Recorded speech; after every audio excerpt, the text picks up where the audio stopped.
Thanks.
We were just doing a quick photo with the orange shirts.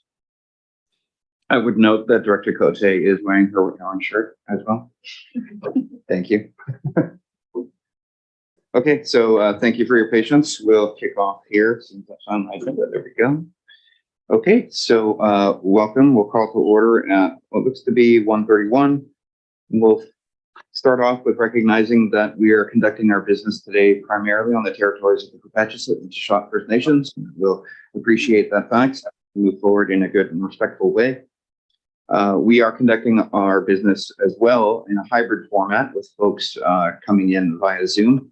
So we'll identify all the individuals here in the room, and we'll have to do so online as well, but I'll call you out once we get to that point. With that, we would note that we do have a gallery, like a physical gallery, but we also would like anyone who has any comments or questions viewing this in real time to send them to responses@acrd.bc.ca. And that during question period, we will check that and make sure we get to it really quickly. So let's do a quick round of introductions. We'll move counterclockwise, I suppose. Susan, do you want to start? Sure. Susan Roth, and I'm the director for Beaver Creek.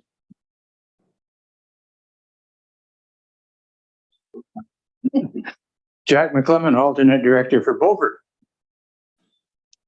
Terry Fong, Chief Financial Officer, and today acting Chief Administrative Officer. John Jack, director for Huu-ay-aht and chairperson. Hi, I'm Heather Zetter, Manager of Administrative Services. Todd Patola, alternate director for Debbie Haggard, is who I'm representing today. And Mike Sparrow, director, Cherry Creek. Hi, and I'm Mike Kirk. I'm the general manager of planning and development. Thank you. And online we have Director Vida Siga. Go ahead.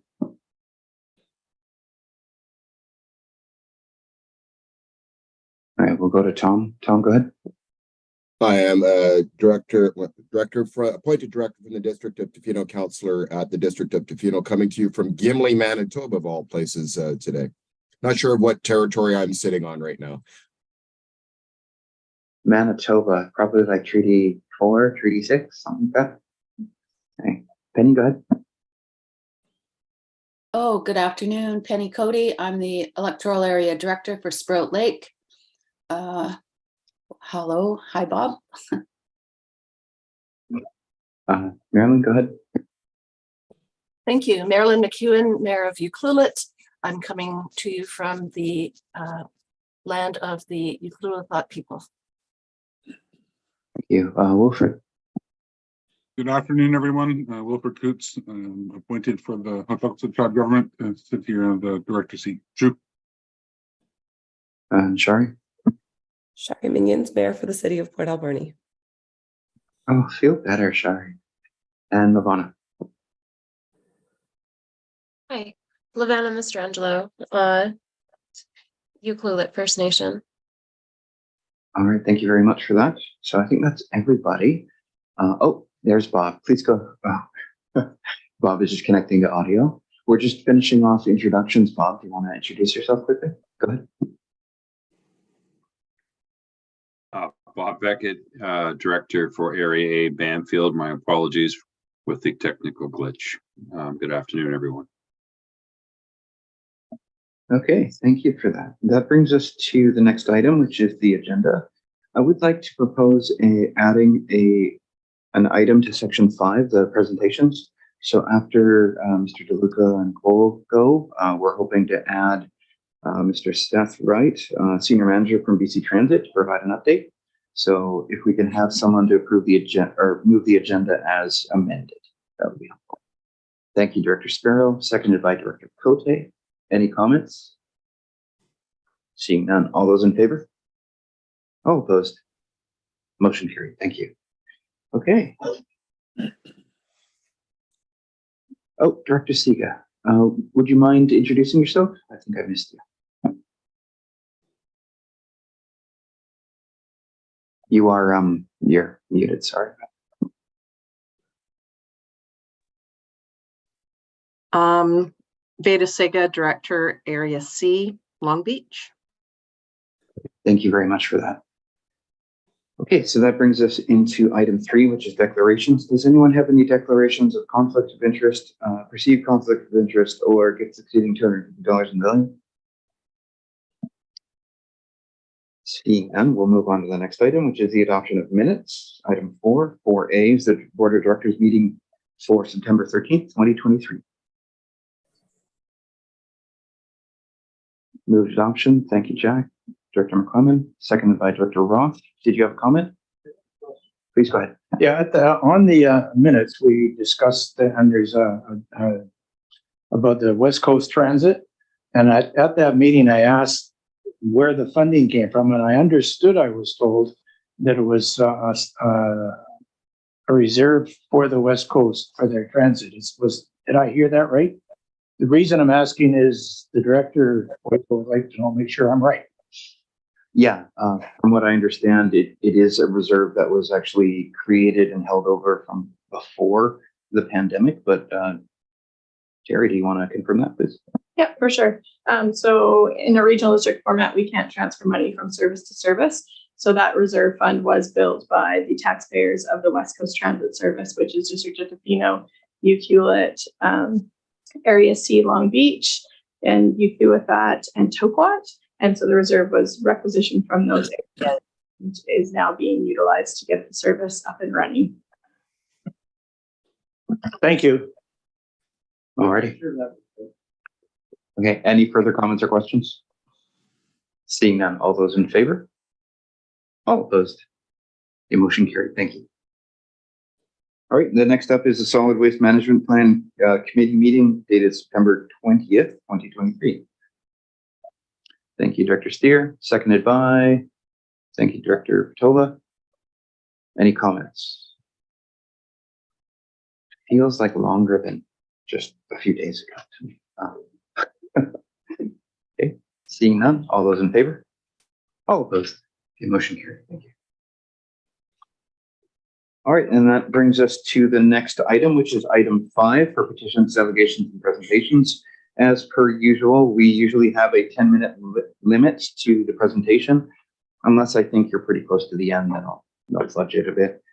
If it doesn't look like you're close to the presentation, I'll just hit pause and get the board to determine whether or not they want to continue. But since it's there and Bob, I figured it'll be okay. So we have Mr. Darren DeLuca and Mr. Bob Cole providing an update from the previous Alberta Clayoquot Transportation Committee. So thank you and welcome. Sorry, Mike, are you here? I didn't actually look online. Oh, sorry. Okay. I blame Director Roth's great hair.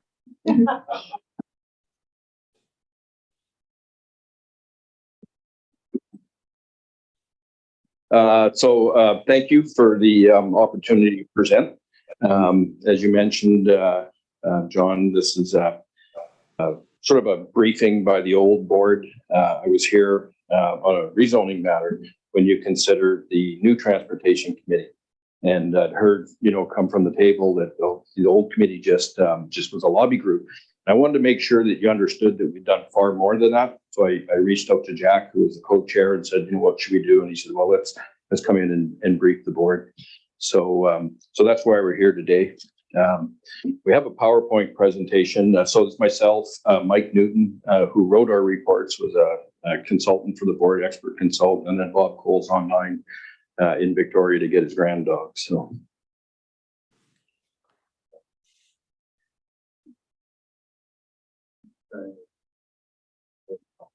Got her. So the committee originally started at the Port Authority. It started with when the Raven Coal initiative was out there. A lot of opposition to Raven Coal generally, but some of it was specific to the highway, the amount of trucks are going to sit on the highway, travel on the highway. And the port, understanding that it's an intermodal transportation option, we needed trucks to get in and out.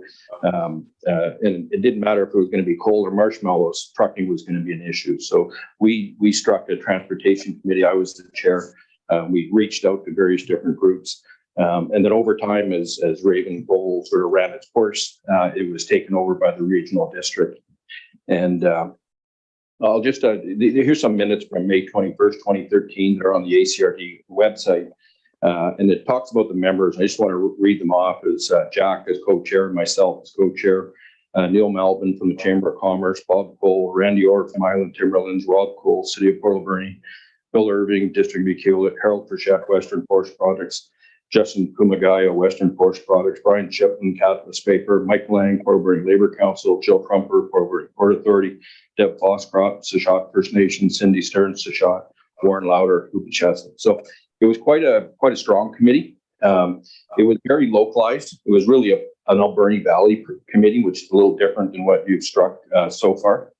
And the purpose of the committee was very specific too, was very focused, and it was to find a safe and reliable route connecting Port Alberni to the Inland Island Highway. So it wasn't about figuring out a way to get to Comox or to Cowichan. It was very specific: get to the Island Highway, get to the 4-lane Inland Island Highway, and let people go north or south to whichever direction they wanted to go. And in these same minutes, there's some comments about Western Forest Products, significant savings in transportation costs for Western Forest Products, APD, and SOMAS at that time. Catalyst strongly supporting a second highway into the Alberni Valley. So there was a lot of industry support. The port was very supportive as well.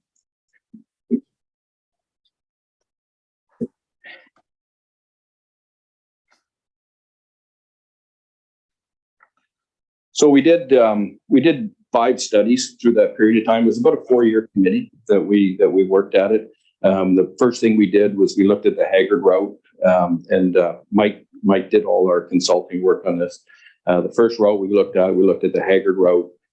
We looked at a Haggard-Lacey Lake route, so that would be instead of traveling along, and you do have a map there that Mike's handed out. So that route looked from going in at the summit in at Loon Lake, and then traveling down over into Lacey Lake, and then around the backside of Horn Lake. The Lacey Lake Horn Lake route, that was the Coombs Candy to Highway 19 route. We also did an industrial ring road, and that connected from Coombs Candy, actually up more from the Black Powder Range area there. But from the Black Powder Range Road over to Cameron Shop, so that all the trucking that would come in on the new highway would actually reroute around Port Alberni and come in on Ship Creek Road, whether it was down into APD or down into the Port Authority or wherever else we needed to be in the harbor. And then we also did a cost benefit report. We had Apex come in and give us a cost benefit report on that. Just as an aside, so all these reports are available on your website if anybody wants to look at them. The ring road at that time was projected at $17 million. There was a couple of bridges to put in, but it was a relatively easy road to go. And this image here is just, all the various routes that were looked at over time. You can see that a lot was looked at, a lot of different options to get to the Inland Island Highway as the priority.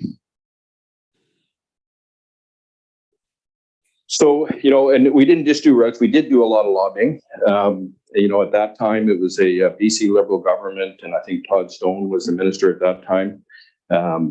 We met in Victoria with Minister Stone. He committed Modi, Ministry of Transportation and Infrastructure, to doing a business case review.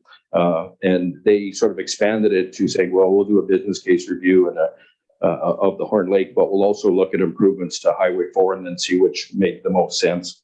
Their business review determined that neither made any sense, which is a little disappointing. We didn't want to put money into either. They were using a lot of statistics in our view, weren't really relevant. Population in the Alberni Valley was dropping at that point in time, so the numbers weren't working. They didn't really take in proper context of tourism. What happened with the amount of tourist traffic out to the West Coast and actually even into Port Alberni as well. So, the numbers didn't work out. And they just said, sorry, we're not going to do it. We're going to spend money on Highway 4. And that largely fell to the wayside as well. There's been very little work done on Highway 4 since that period of time. I think they opened up the road a little bit at the overpass in Parksville. And they put some barriers around Cameron Lake, but that was really the extent to that.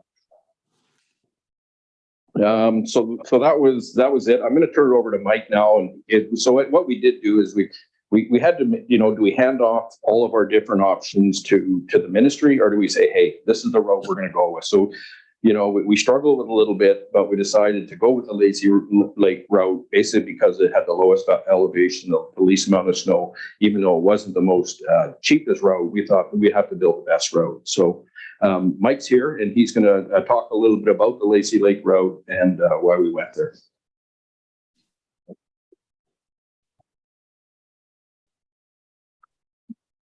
Thank you, Darren.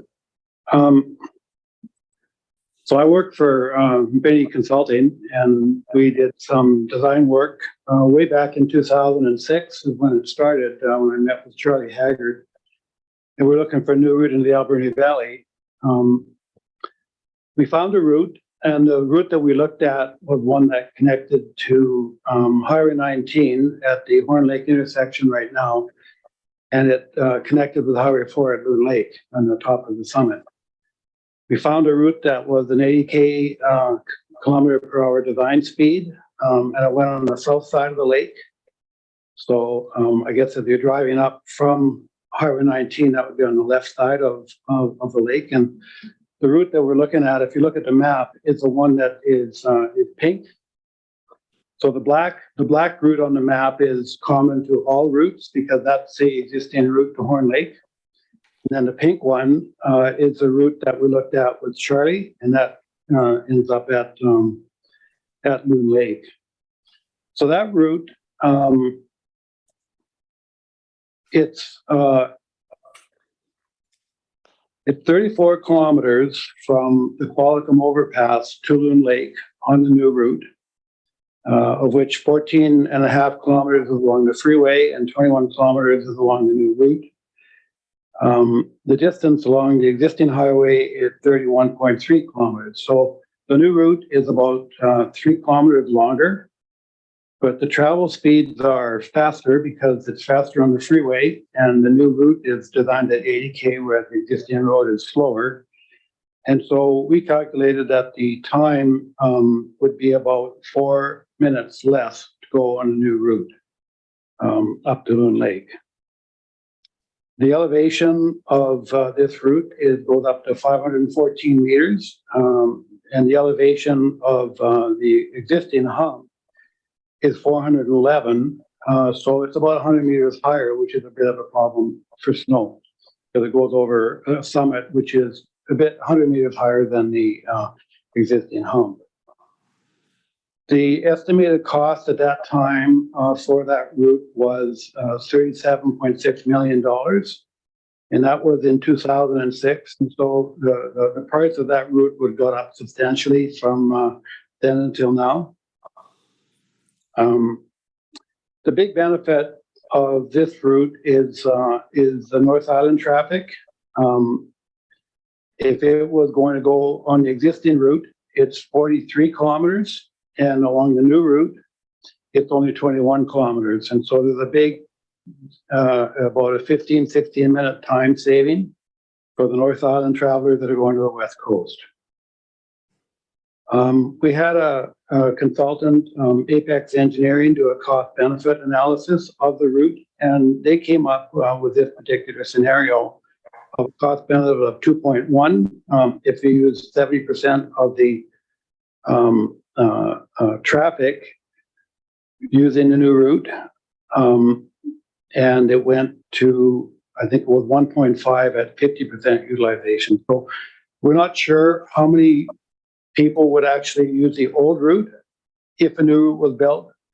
I think it'd be at least 50% utilization. If that, the cost benefit would be 1.5.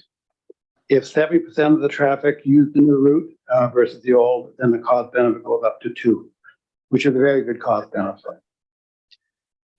So later we were asked to look at an alternate route. Darren asked us to look at a route on the other side of Awesome. Thanks, Brenda. going by the Horn Lake Caves. And basically the route there follows the existing road to the caves.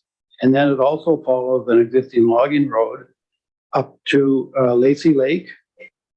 And then from Lacey Lake, it goes down to Aspenden Road, which is by Coons Country Candy. And that would be a completely new rebuild, new alignment. And we did find that route. We did design it to an 80K design speed. It required a new bridge at the Qualicum River that entered into Horn Lake. It also requires a railroad underpass or overpass where we cross the railroad between Lacey Lake and Aspenden Road. The distance from Qualicum Overpass to Aspenden Road on the new route is 41.5 kilometers, and the travel time would be 29 minutes. And the travel along the existing route is 30 minutes, and the distance is 33 kilometers. So the distance is a lot longer on the proposed route up through Lacey Lake, but the time is virtually the same because of the higher speeds.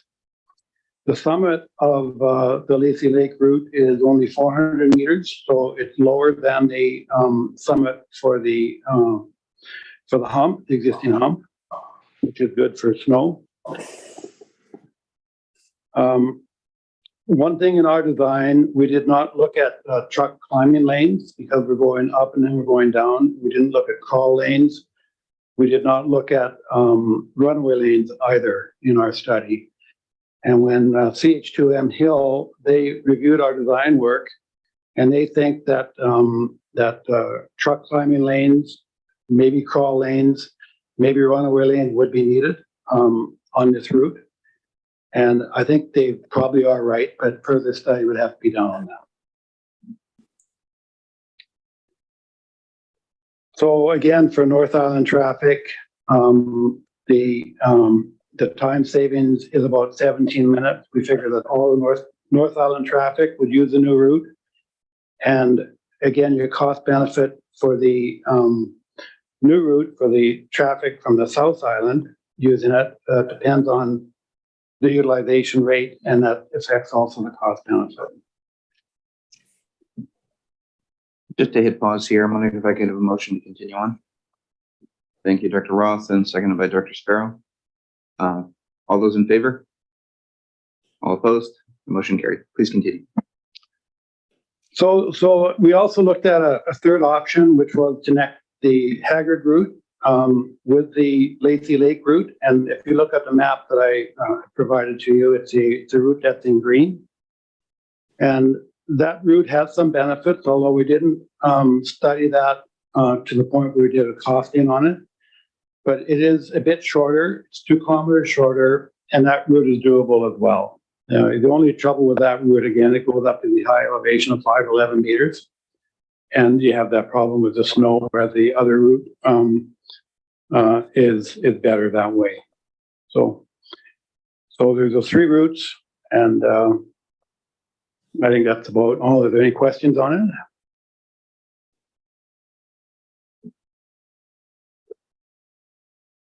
Okay, thank you. I have a question. Okay, Director Cote and then Director McClellan. Thank you. Being not in the office, I don't have the option to see the other maps. Is there a possibility that we could share that at all? I Thank can you. go get staff to scan. Please email it to the directors.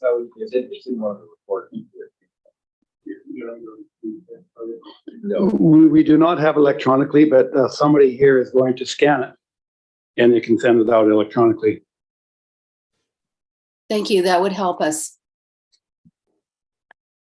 Thank you. Director McClellan? Yeah, thank you very much. I do have a question, I guess, for our chair. Is this the point to make a motion regarding this, or you want under new business later? Let's wait until the end of any other comments or questions, and then what we'll do is we'll stop sharing the screen once we get to that kind of discussion first. I get to hand up. Yeah. And- Bob. Yeah, go ahead, Bob. Yeah, I've got a short presentation if you'll accommodate me for time. Yeah, that's what I had thought. So let's finish this off before we do anything. Thanks. Please continue. Okay, my turn. I'll be as brief as I can. First of all, I'd like to thank the ACRD and board for this opportunity to discuss such an important initiative as an alternate or new safe and reliable connection to the Inland Island Highway. There are too many points to be made regarding the economics and business case to go into detail, but much is covered in the CH2M and APEX studies, which both espouse the benefit to West Coast business and economies with a new, shorter, reliable highway. First and foremost, all business and industry require reliable, efficient, and predictable transportation of goods, supplies, staff, clients, and customers. Our current highway isn't reliable or efficient and is very unpredictable. And secondly, our West Coast community's healthcare is more than just business. It's essential for our citizens to be able to count on the ability to attend specialist and long-awaited medical appointments and procedures. As well, our hospital staff and doctors, many who live on the East Coast, are needed to maintain our hospital functions.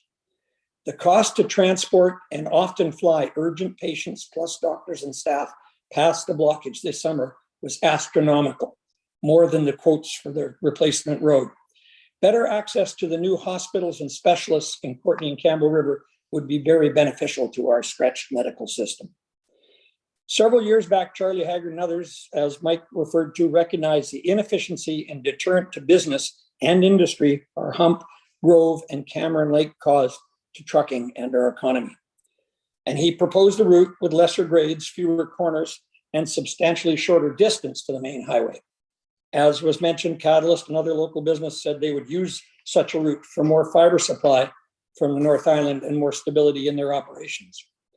Many island mayors that we talked to in the previous committee welcomed access to our underutilized deep sea port. With an even lower elevation Lacey Lake route, the savings in fuel, brakes, maintenance, time, and greenhouse gas emissions would be substantial. It should become the main route, while the current Highway 4 becomes 4A, alternate tourist route. Tourism has grown in leaps and bounds in our area. Comox International Airport has seen a doubling of its traffic in the past few years. A circle route, including Cathedral Grove and the Horn Lake Caves, without doubling back, would only increase and enhance the West Coast experience while reducing the crowding and dangerous traffic situation at Cathedral Grove. The only other point I'd like to make in regards to why this initiative didn't move forward a decade ago when it should have is some of the erroneous population growth and traffic count predictions in previous business case studies. Our area population increase is one of the higher north of the Malahat, and our latest traffic counts, despite the Kennedy Hill closures and other issues, has already exceeded their 2040 predicted numbers. Yes, our area growth will remain slower if we don't have a safer and shorter, more reliable highway connector.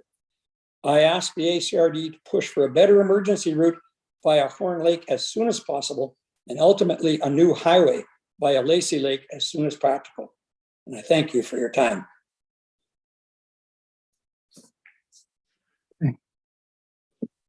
Thank you for that. I'm wondering if you could stop sharing so I could see the online folks a bit easier. Great. Okay. Does anyone have any comments or questions? Dr. Sparrow, please go ahead.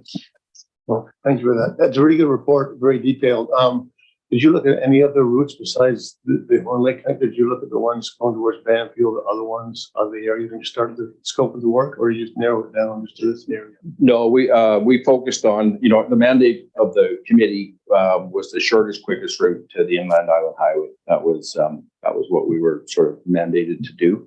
So back in the days, we had the Link Cavalcade that went to Howard and then back and forth and all that kind of stuff.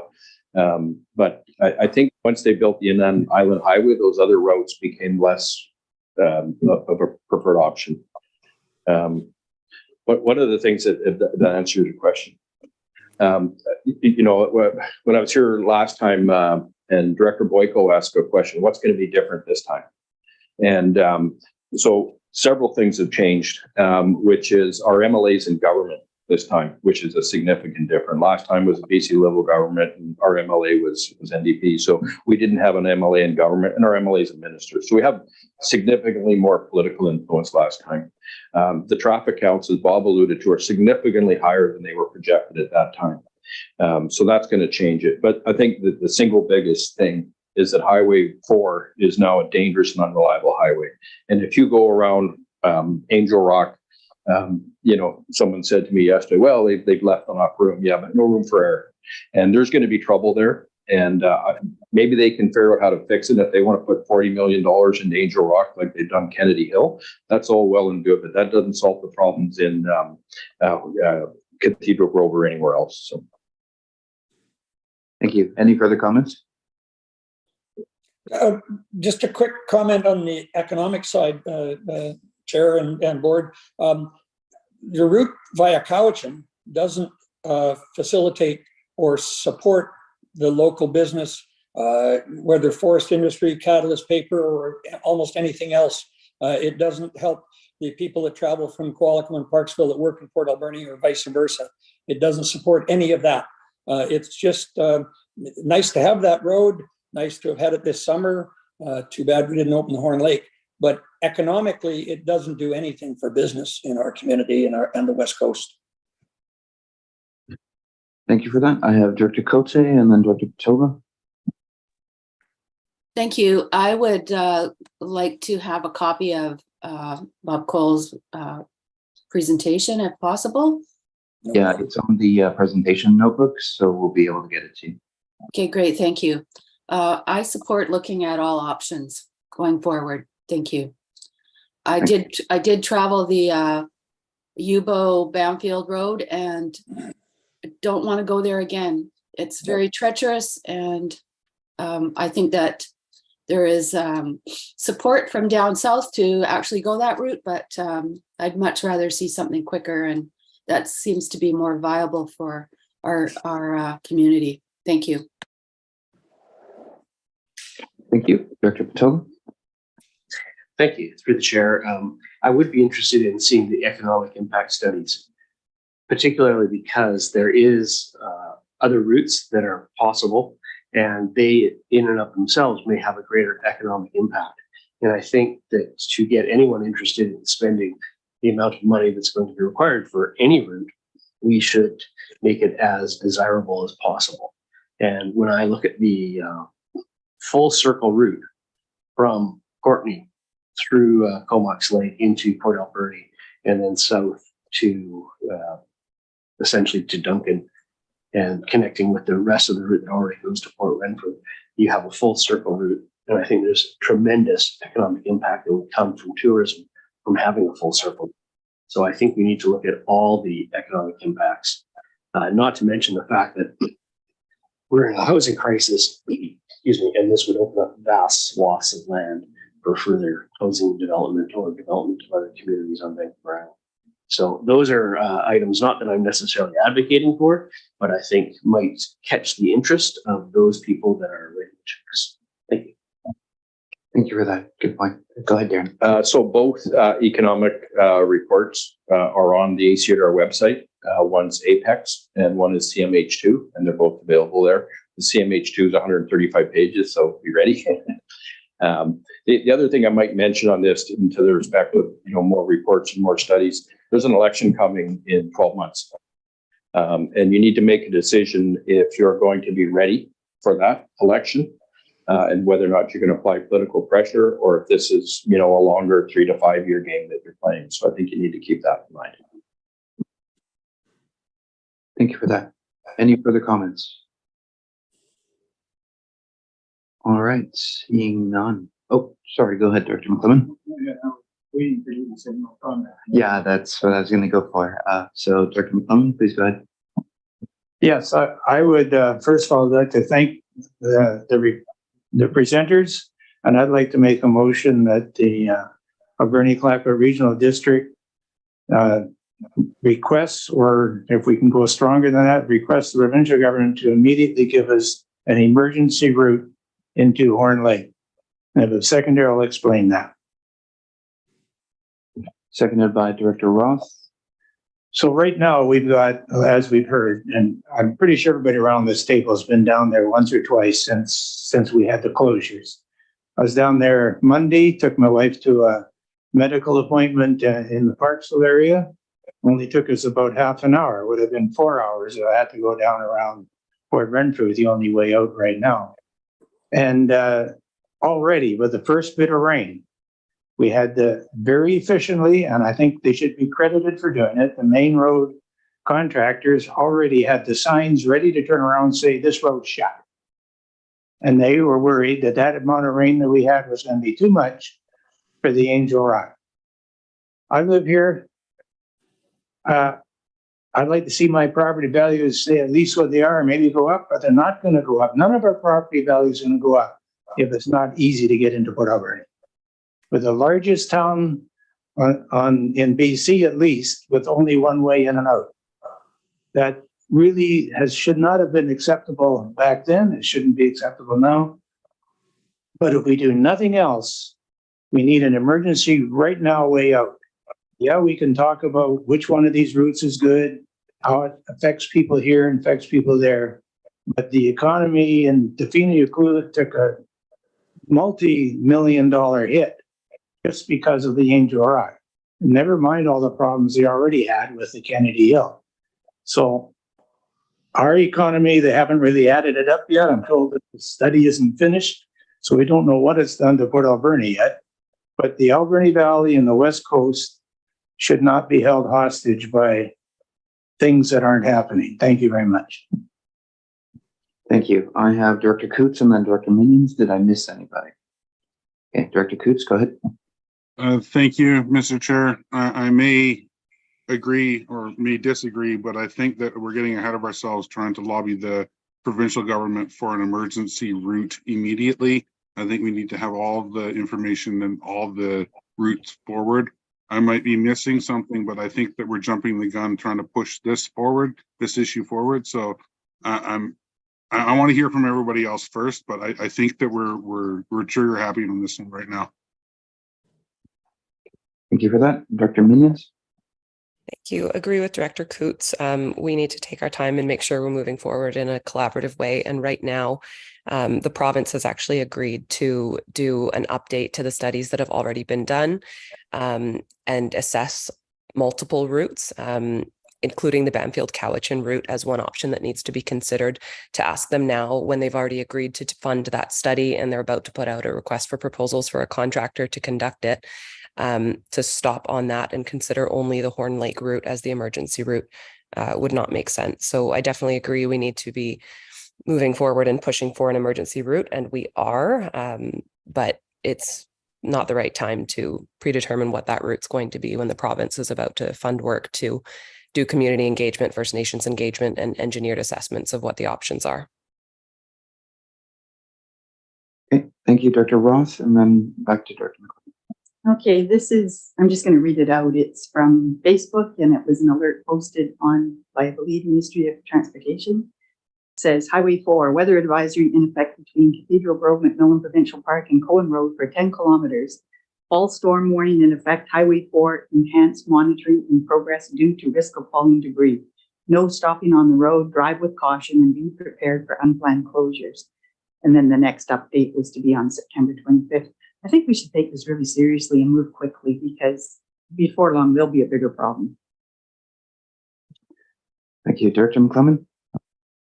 Yeah, and with due respect, yes, it's good that the provincial government says they're going to look at it. They've been doing that for a while. But right now, we have a problem. An emergency route out does not preclude any other route that people may find to be better, senior governments may want to finance, but we would have it now. This winter, maybe we're going to get lucky, and I hope I'm wrong, but I got a feeling we're going to be down quite a bit more. Just heard the one report we all read, I guess, from Angel Rock yesterday. And no, I personally would like to see it now. The emergency route, I'm not asking for all the bridges put in and anything, but definitely a way out so that when you get to the Horn Lake to get here, you're not stopped at a gate by somebody telling you can't go, which is what happened a lot during the last shutdown. Thank you for that. Next up, I have Director Chava. Thank you, through the chair. And I'm not sure who this should be directed to, but I don't know if there's an answer to the question. Perhaps it's rhetoric. But my understanding is that currently there are 3 emergency routes out of the valley that are available. One is the route that we all know of that goes to Comox Lake from the end of Beaver Creek. One is the route south to Yubu. That was the emergency route before. And one is conglomeration of routes over the top of the hump to Horn Lake. So with those routes in existence, I've always found it difficult to understand and am very open to have somebody explain to me how those existing routes are not emergency routes and what demanding an emergency route is different from those existing routes. If, as Director McClellan says, we're not asking them to put in bridges or anything, just to open the gate. Thank you. I think that might be a rhetorical question for now. Director Cote? Thank you. At UBCM, I met with Forest Lands and Natural Resources staff and was talking about an emergency route that's being contemplated by the forestry to remove the Kurt's Crib at the end of Taylor Arm on Sprout Lake, which is identified as an emergency route. And Forest Lands and Natural Resources said that basically that they weren't going to be doing anything about that it was at the end of its life and they would be removing it. So I have had emergency management. I have a call into them. They're going to be contacting the office to set up a meeting regarding emergency routes. So as pertaining mainly to that Sprout Lake back road that is identified in our plan as an emergency route. So at this time, do we have an emergency route identified on the regional district website or similar that is similar to the emergency route that's at the back of Sprout Lake at present? I don't believe we do have anything identified besides the highway going north, and that's about it. Thanks. Sorry, west to the West Coast. West. Yeah, okay. Are there any other comments or questions? So the motion is to provide direction for pressuring the provincial government to make the Horn Lake route the emergency route. So I think the one thing we're missing, maybe we cover this off afterwards, is that it would also be good if we direct the new transportation committee to ensure that we're investigating all routes on the long-term portion. I think we're only talking about the short-term right now. Director Minions, please go ahead. Thank you. Maybe we could get just confirmation of exactly what the motion is, because how you just stated it, I would support to ask the provincial government to designate Horn Lake as our emergency route. How it was originally stated by Director McClellan, I wouldn't support, as it focuses in on only that option for looking at routes with the province. And I don't think that's the right move. I just want to note as well that the provincial government has confirmed that in the event of an emergency, for instance, an earthquake, tsunami, something where we had to evacuate our community, all existing routes would be opened. So as Director Patola stated, we do have emergency routes out of the community. So I think there's not a lot of clarity right now on what we're actually trying to advocate for. And I think the issue is that we've struck a committee and now we're going to predetermine what that committee's work should be without letting the committee go through the process on their own. So I think this is bad practice and not the right process for us to be following. But at minimum, I'd like clarification of what we're voting on. Yeah, okay. My understanding of the motion was that Director McClellan was only talking about the immediacy of Horn Lake. Yeah, okay. So he has confirmed that it is emergency route only until we do further studies on a highway route or a more long-term route. So I think, Director Minions, that is the intention for this to be added in that kind of short-term conversation of let's get something together in the event of creating more options if and in when, and I think it's more when, Highway 4 is closed due to weather or event. So is that clear? Does anyone have, now that we've clarified it, do we have any other comments? Dr. Patola, please go ahead. Thank you. Yeah, just to follow up on Director Meehan's comments, I'm not entirely clear that we're asking for a simple designation, as Director Cote indicated, or if we're actually asking for infrastructure dollars to be put in if there's a construction required.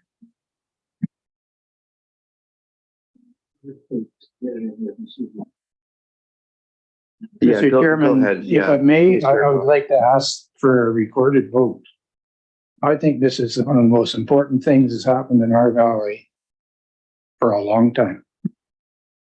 Okay, let's make sure that we have the wording of the motion correct then. And as we're doing that, Director Cote, please go ahead. Thank you. I did ask a question. I was asking if the regional districts, so to staff, do we have any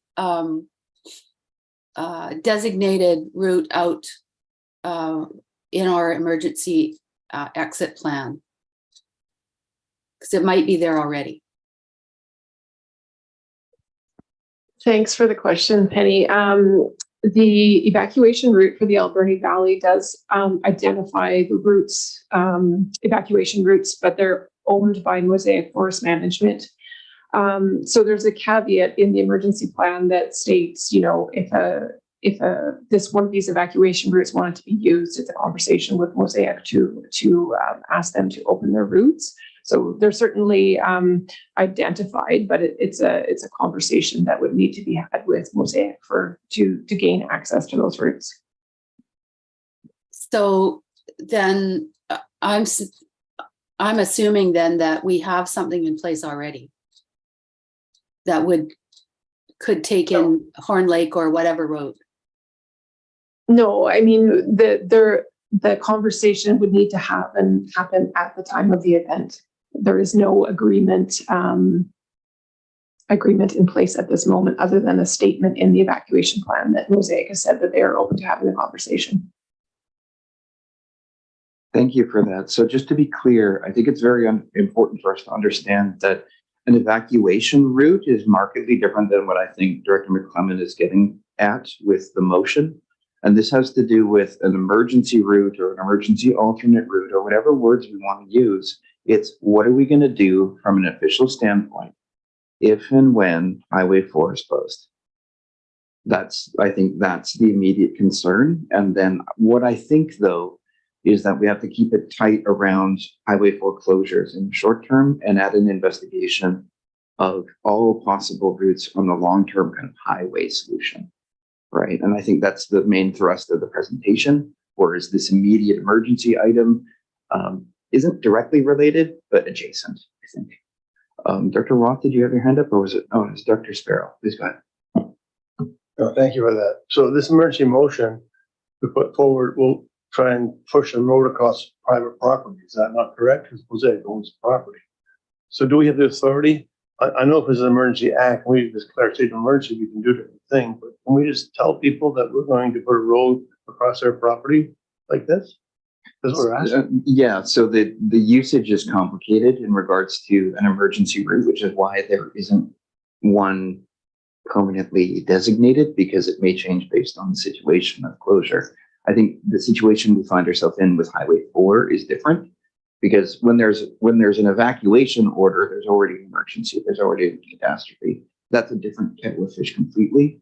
Whereas with this, we're talking about kind of a weird middle ground that doesn't really exist in policy, as far as I know. So part of that is engaging with the province on what that looks like. Please go ahead, Terry. I know that there are conversations going on between staff and ministry staff at a couple different ministries as we are seeing those posts on social media, and knowing that making it through the winter without some form of a closure is probably unlikely. And so there is meetings I know coming up in the next week about having this discussion. So maybe instead of actually having this step go straight to the provincial government, ask staff to bring back to report to the next board meeting about what the plan is in the event of a closure, because I know there's many ministries and our staff working on what this plan looks like if and when the highway closes. And I think we will have some further information in the next 2 weeks that might be valuable to share before you make a decision. So, go ahead, Heather. I just had one more comment. The Ministry of Transportation has asked to be a delegation at the October 27th board meeting to talk about the Highway 4 plan for the winter. I just wanted to add that. Okay, that's helpful to know. I would be more comfortable on behalf of the board to at least have that 2-week period to discuss the differentiation between adding all routes and a serious consideration of what the long-term alternative will be. And I think we're in agreement there that we have to investigate everything, especially the work that has been done already. However, I wouldn't mind having a conversation about planning what our approach will be in regards to Horn Lake or Horn Lake and Yubu or whatever we want to do, providing that we get more in-context information. So would we be willing to wait for the next board meeting, Jack, for this? I think I've seen the movie before. We can wait forever, I guess. I made a request. You're the chair. You can put it off to the next meeting if you wish. I just feel that we as a regional district should be pushing for something, an alternate route, an emergency alternate route quickly. And the sooner the better. If 2 weeks doesn't hurt anything, I wouldn't have a problem. But I guess I've spent a lot of years on that committee trying to get the route and watched how, I don't want to say it too loud, but some ministry people let it go without saying no, just didn't do it. So I guess that's up to you, Mr. Chair. Okay, so I think we're getting it mixed up again, because I don't want to lose sight of the long-term solution and the work of the new transportation committee. That's a separate issue, and one in which I think we all agree. However, this immediate emergency route designation and conversation, I would like to see answers in regards to whether or not it's easier to navigate conversations with Mosaic alone rather than the conversation of an emergency route going through to Yubu, because in my Hawaiian experience, it's easier for us to work with both Western and Mosaic on those lines specifically. It seems easier to me to get that done. Yeah, okay, so I think it's just understanding that we're being additive here, we're not being exclusionary, we're not excluding either route at that point. And I'm only talking about the immediate conversation. We do have to get behind one route eventually on the highway long-term solution. So I think we're getting there. So I'll go with Director Beckett and then Director Patella. Thank you, Mr. Chair. I concur that I think there is some urgency to take a position with respect to this upcoming winter. But I do support hearing from the ministry officials, and I correct me if I'm wrong, was that the first meeting in October or the second meeting? It doesn't really matter. I think it's the second meeting. Second meeting. And I would be inclined to say in support of this past motion that we hear firsthand from the ministry officials and then come up with the motion that best address our needs based on what we've heard. So that's my thoughts on that. I think this is urgent, but we need some more information that is forthcoming. Okay, so if we were able to have a turnaround and a report at the next meeting, that gives us a 2-week head start on having an informed conversation with the Ministry of Transportation. So I would be inclined to have this decision and still be a recorded vote and all that kind of thing for next meeting. So, but I think what we should do is just ensure that the new committee that's investigating a long-term solution is seriously considering what's been presented here as well. And we could do that in the form of a motion, although I think the terms of reference for that committee already covers off investigating all of the particular routes. Okay, so with that in mind, I will move to, and I don't know the specific wording, I don't know if it's table or refer this motion to the next meeting. Do I have a seconder? Thank you, Director Patella. Do we have comments? Director Steer? No comments? Do we have no comments on it? Is there a discussion on that motion? No. Okay. Okay, so with that then, we did. Most of it was figuring out whether or not it was short-term or long-term. Okay, with that in mind, Director Patel. Thank you, through the chair. I think the motion is a motion to defer, not table. So defer it to a specific date, which will be the date of the next meeting. Thank you very much for that. Okay. Okay, so the motion will be to defer to the next meeting. If we could have, it was seconded by Director Patella. If I could have all in favor? Aye. All opposed? Okay, motion carried. Thank you.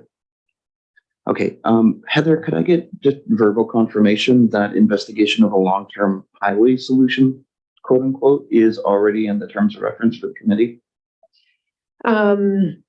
I don't know that it says highway, but it does reference all access routes in the region. It's not specific to a valley route. Okay, so that does provide for us the impetus to investigate Lacey Lake and Haggard as well. Daniel, go ahead. Hopefully this works and you can hear me. Can you hear me okay? Yes. Okay. Yes, I did want to say that we haven't specifically identified the terms of the discussion for the alternate route, but we did draft the terms of reference broad enough to include it all. And so it is going to be the subject of our first meeting in November. Okay, thank you. Your video finally came in. There we go. Okay, any further comments? Okay, Director Cote, go ahead. Thank you. I did mention earlier too that I did have a conversation at UBCM and asked for a meeting with emergency management. So they will be calling us if they haven't already to set up an appointment to talk about emergency exits. So they will be contacting us. We were supposed to hear something this week, and it was going to go to Wendy Thompson. Okay. Thanks. Thank you for that. Darren, go ahead. Oh, okay. I thought you wanted to speak. Okay. Are there any other comments? All right, seeing none. On behalf of the board, I'd like to thank you all for your presentation. So thank you, Darren. Thank you, Bob. Thank you, Mike. And yeah, hope to talk to you again. Thanks. Yep, thank you very much.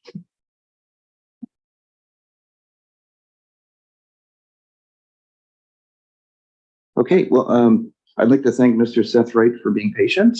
If you're still online, thank you. So I think we're now going to move our conversation to one of BC Transit. So please welcome and take it away. Thank you very kindly, Chair. Pardon me, do you see? I think I've done it successfully where you can see my screen. Yeah. Great. Thank you so much. I'm Seth Wright. I'm the Senior Manager of Government Relations for BC Transit, and I'm pleased to be able to have the opportunity to talk to you. I live and work here on Seminis and Penelakut Territory, over on the other side of Vancouver Island, or further south from you folks.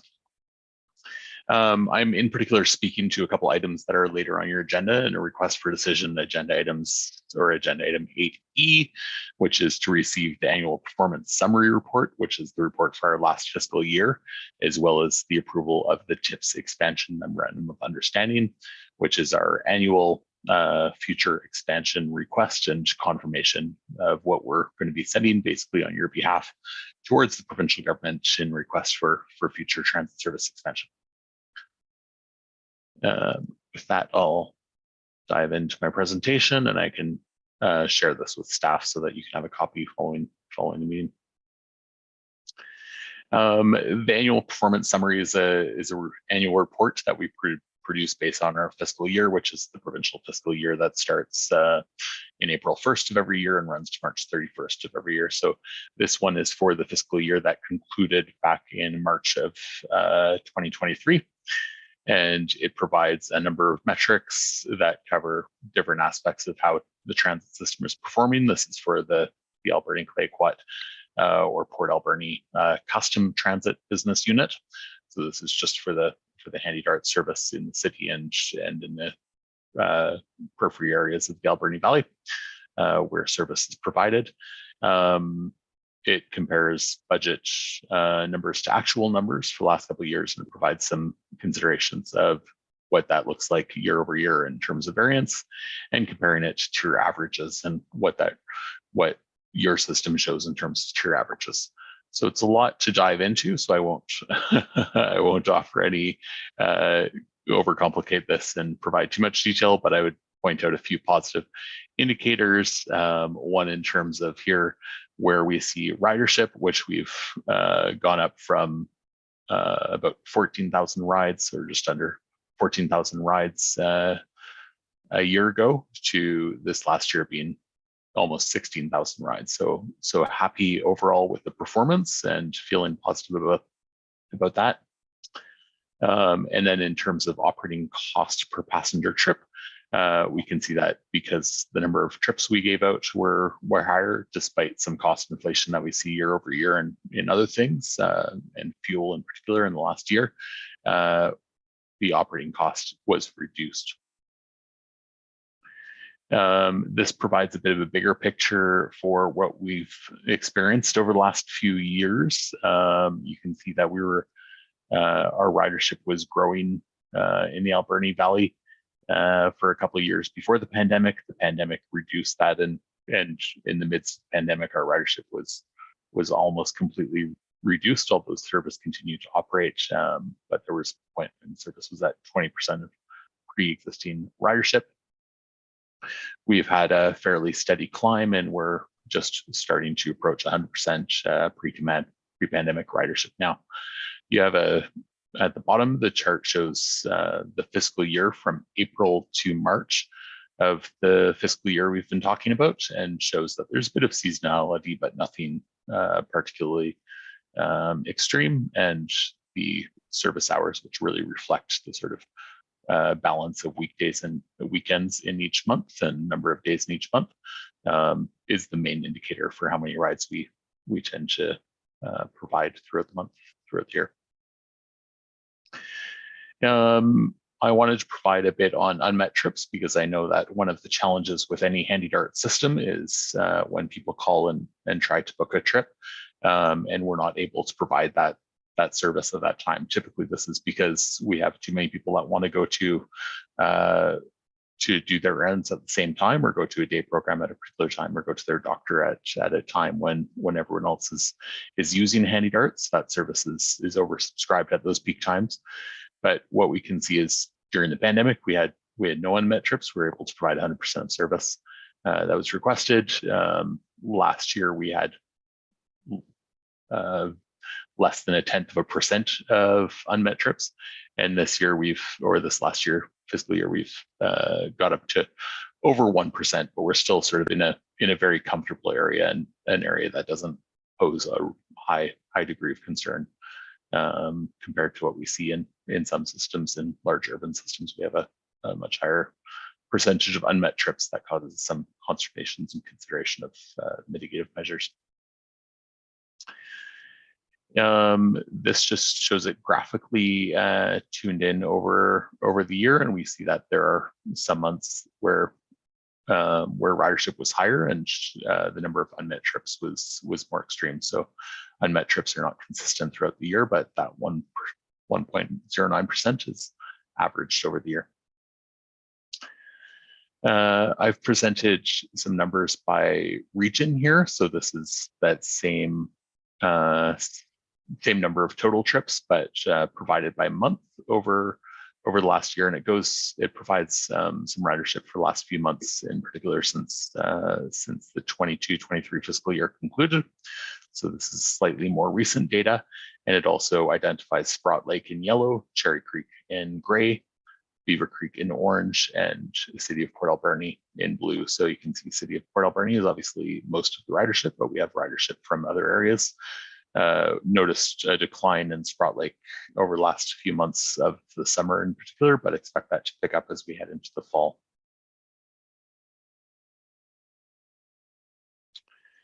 The second piece of my presentation today is the TIPS expansion. And so because I've been talking a lot about your existing custom transit service, I'm going to start there. And so the first piece of the expansion that we've included based on conversations with your staff and based on historical conversations at your board table is the expansion of Handy Dart weekday service with additional vehicles to support additional trips at those peak times when we do have capacity concerns, and the introduction of basic Saturday service on Handy Dart, so just for 4 hours. And that accounts for 1,550 service hours and requires 2 additional vehicles to our fleet to be able to provide that service and ensure we can provide it reliably with requirements for maintenance. And then shifting gears a little bit to the West Coast Transit Service, which we are very keen to provide and are having lots of conversations about how that would work, and are certainly moving that forward and hoping for the possibility of expansion for this long-awaited possibility on the West Coast. We continue to have this. We have 7,500 hours with 6 buses to provide the full scope of that service that was identified by BC Transit in concert with the work that your communities provided in terms of what services were required to provide the service, and the dollar figures I think haven't significantly changed since last year when this information was presented. In year 2, we've included 1,300 hours as just a subsequent top up to address any emerging considerations that might happen between initial implementation and subsequent demand from riders to be able to address any considerations. And that's my presentation. I'm more than happy to answer any questions. Thank you. And if you could stop sharing so I could see the screens better. But first up, we have Dr. Cote. Please go ahead. Thank you. Really disappointed to see the ridership down at Sprott Lake, which makes me come back to the 173 unmet trips. So I'm wondering if those trips were coming from Sprott Lake. I know in previous years, I've heard from residents of Sprott Lake that have said that they were refused rides because they said that there was no availability to have a long trip out to Sprott Lake. So I'm just wondering if how many unmet trips were from Sprout Lake? Thank you. And before you answer, Seth, could you stop sharing your screen? Yeah, I'm sorry. I'm not very good at this technology. I'm just Middle trying to figure it out. button, middle top. Yeah. Is that it? There we go. No, that's definitely not it. That's, Oh, okay. Janice might be able to end it for you. Janice, if you could do that. There Thank we you. Okay. Please go ahead. Thank you, and through the chair to Director Cote. I think this question about Sprout Lake service, I did reach out to my colleague who is our operations manager about this question, and she confirmed that we have been providing full service to Sprout Lake because those numbers were low, and I questioned her about that, and so there hasn't been any refusal to Sprout Lake customers. I'm not sure about those missed trips going back last fiscal year, if they account for something, but I can follow up and provide that information through staff. Thank you. I'd appreciate that. Great. Next up, I have Director Steer and then Director McEwen. Great, thank you. And through the chair, and thank you, Seth, for your presentation. I'm Director Steer from the District of Tofino. I was pleased to hear that you're keen to provide, that BC Transit is looking and keen to provide that service out to the West Coast that you've referred to. And within that conversation and in the study there that was brought forward, it talked about the optimizing and enhancing existing West Coast transit services between Ucluelet and Tofino. And I'm curious, within the budget process coming up, within that conversation, in that enhancing and optimizing, as I'm sure you're aware, the ACRD is providing that service here coming in early 2024. Within that conversation and in the optimization and enhancement, would there be budget considerations to be able to contribute to the service that we hopefully will be being brought forward in in January of 2024? Yeah, through the chair again to Director Steer, I would say that we are working closely with your staff on opportunities to dovetail the two services and what we can do to leverage future assumption of BC Transit service. And we're having conversations with the province on the possibility and funding of West Coast Transit service. And so we're looking at all opportunities to make it make sense and have a smooth and graceful transition to a BC Transit operated and funded system. I'm not sure if that fully answers your question. Perhaps there might be a follow-up there. Yeah, but thank you for the comment. I'm just curious, as we are about to proceed very shortly here with that service. So I don't know if you are able to answer what timeframes we'd be looking at and having those conversations, and what that implementation process might be then for that transition to a BC Transit service provided. Sure, indeed, and I have conversations on my end in the next few days. So I'm a little bit hesitant to provide too many comments. Currently in our expansion MOU, we have January 2025, which is our next fiscal year. So this MOU starts in April 1st, 2024 and runs till March 31st, 2025. So we've slated it just to start in the last fiscal quarter of next fiscal year. But we're continuing those conversations, and with PWT initiating the service in the coming months, we're having conversations with your staff about what our timeline would look for how that would be, and we're having conversations with our procurement folks about how we need to set that up and what processes we need to go through for procurement to transition such a service to ensure we're not sort of falling afoul of our requirements under fair procurement and such. But we're confident that we're doing everything that's sort of reasonably required at this point to move that forward and prepare for that eventuality, obviously without having 100% certainty that we're going to have funding, but having a strong sense that we're in a better position than we were a year ago. Thanks. Before we go to Dr. Cote, Dr. McEwen, did you put your hand down, or did you want to go next? I put it down because Director Steer asked my question for me. So yeah, very interested in the West Coast option coming soon. Okay, thank you. Director Cote, please go ahead. Thank you. So on page 106 of our agenda, there was a description, proposed custom expansion initiatives. So annual hours would be 1,550 hours. What is the amount of, is that the extra hours or is that the total hours? I'm not quite sure how to figure what that's for. I'm just looking at Sunday service is an extra 4 hours, but I know that you're saying that additional vehicles to support peak times. So how many more hours are we looking at?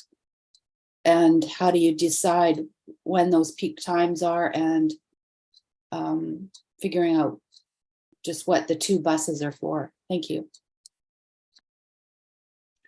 Yeah, and through the chair, that CHIPS memorandum of understanding with that 1,550 hours is for 1,550 annualized hours.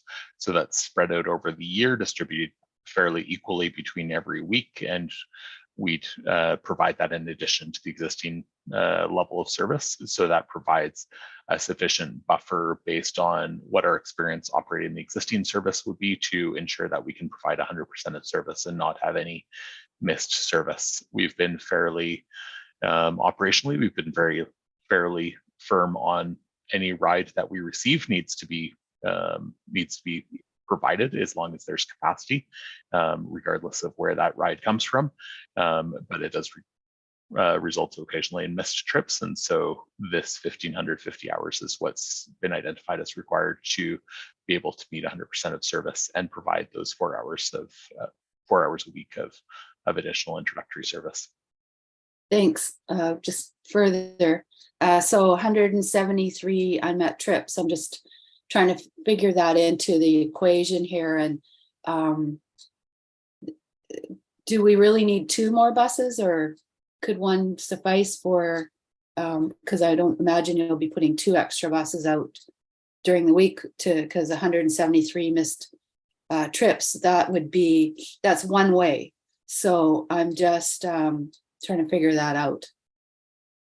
It doesn't seem to be meet the need, I think, for 2 buses, but maybe it does. Yeah, and through the chair again, this piece around number of vehicles has been a conversation that I've also drilled into a little bit, because I had the same reaction as the director does on this piece. Could we not do this with one bus? And in investigating our experience with maintenance of the buses, which are maintained to a high standard and maintained exceptionally well by our contracted operating company in Port Alberni, they've indicated that it's been difficult to maintain these buses. These are light duty vehicles, and they do require a fair bit of maintenance. They have slightly lower annual kilometer thresholds than heavier duty or medium duty larger buses that we operate in some of our systems. And so these are all considerations. They only have a 5-year optimal lifespan, and then we capitalize them for about 5 years and then look to replace them based on all of these factors and based on the sort of standards across transit fleets. It's been identified that we need 2 extra vehicles to be able to provide a certainty that we can always operate these trips, and we don't want to cancel trips at the last minute because we need to do a last minute repair on these vehicles. So that's why 2 vehicles are included. And it was identified that the expansion would not be feasible at this scale with just 1 vehicle. Okay, I'm just still having trouble with trying to get the concept. Are we retiring any of our buses then soon, or to replace? Because I don't want to be buying new buses all the time and extra buses that are just going to be sitting around. Thank you. No, again, through the chair, this is the addition of two extra, it would be new buses, but our buses sort of rotate through the fleet, and when they operate the buses, they have like 5 buses located in their garage, and they maintain them all, and they put the ones out on the road to balance the mileage that all of the vehicles have. So none of the vehicles are just sitting around, but it enables maintenance to happen on a day-to-day basis without having to cancel service to maintain the buses.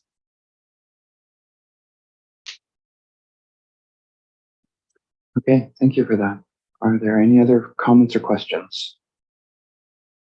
Okay, seeing none, thank you for your presentation, Seth, and we're happy to get more information in regards to transit, especially since it seems to be an increasing option for a lot of people who are struggling with the cost of transportation, especially with even used vehicles being with that. Okay, so with that, thank you very much. So it doesn't look like we have any correspondence for action under item 6. However, we do have a piece I'd like to speak to on item 7, but would anyone else like to pull anything out from correspondence for information first? Dr. Beckett, please go ahead. Thank you, Mr. Chair. I would like to pull out item D, BC Ferry Authority. I'm looking for support from the board to invite Mr. Mark Tremblay to address the board on the following matters. 1, discuss BC Ferry subsidy program as it relates to the Lady Rose Marine Service. 2, how BC Ferry determines level of service for the Lady Rose Marine Service. 3, explain and describe the proposed planning process as it relates to A, public participation, B, scope of planning process, C, formal involvement of the regional and municipal staff and elected officials, D, date and location, and finally, number 4, ACRD's participation regarding renewal of contract, which is coming due March 31st, 2024. Thank you. Thank you. I'd like to make that a motion. Do we have a seconder? Thank you, Dr. Roth. Any further comments? Seeing none, all those in favor? All opposed? The motion carried. Thank you for that. Would anyone else like to pull anything out? Okay, seeing none, I'm going to pull out item C, which is the Island Coastal Economic Trust letter.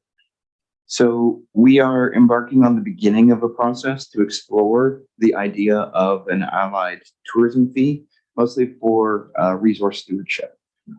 So this is for watersheds and beaches and islands and that sort of thing. It's very much modeled on the Flat Oak we had experience, and knowing that with the advent of an improved road, we do know that a lot of people, or more people, will be coming to our territory to enjoy the natural beauty and the natural experiences.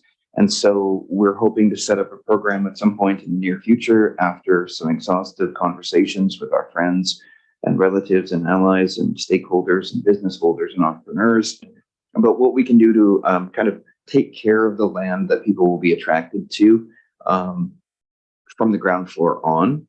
And so that's a conversation that will start with this and will continue on into the future.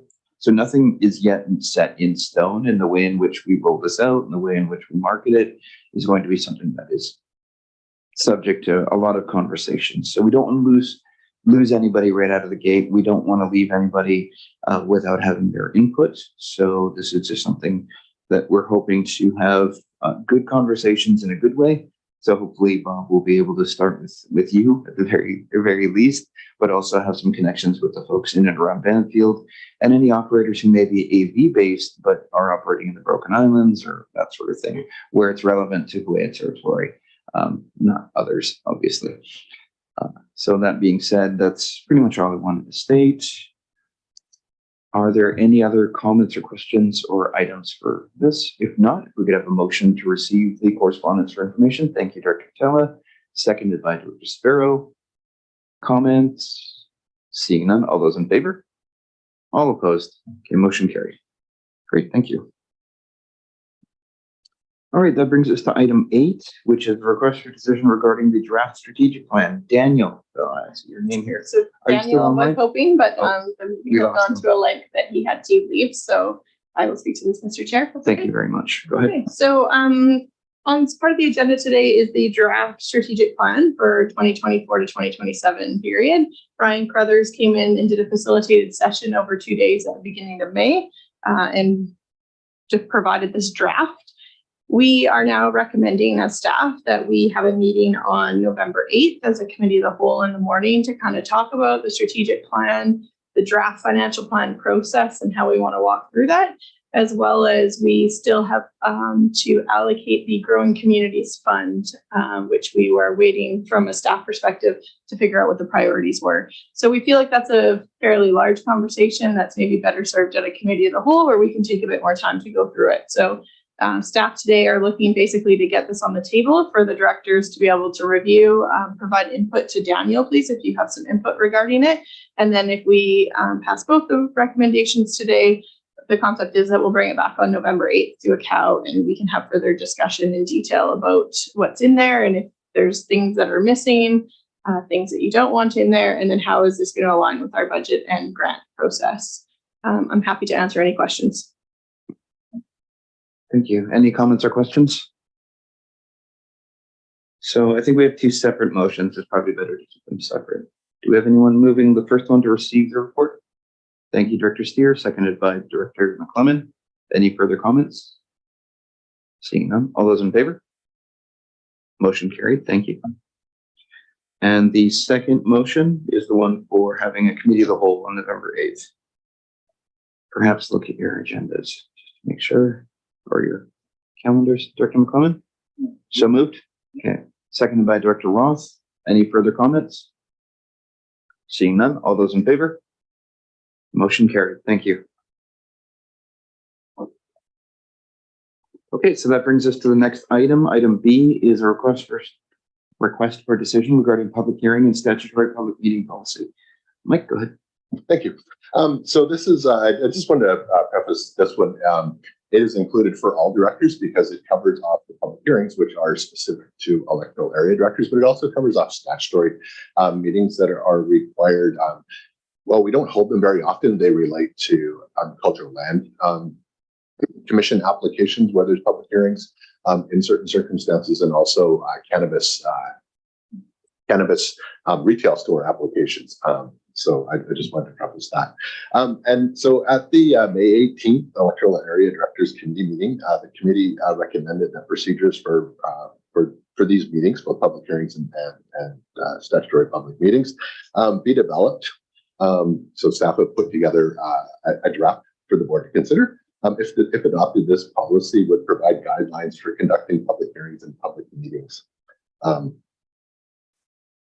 So this policy would provide guidelines for the running of the meetings. ACRD staff would incorporate these guidelines into the chairperson's notes that we do prepare for public meetings. So most of you have at one time at least had one public hearing that you chaired. So staff prepare the notes for the chairperson to run through.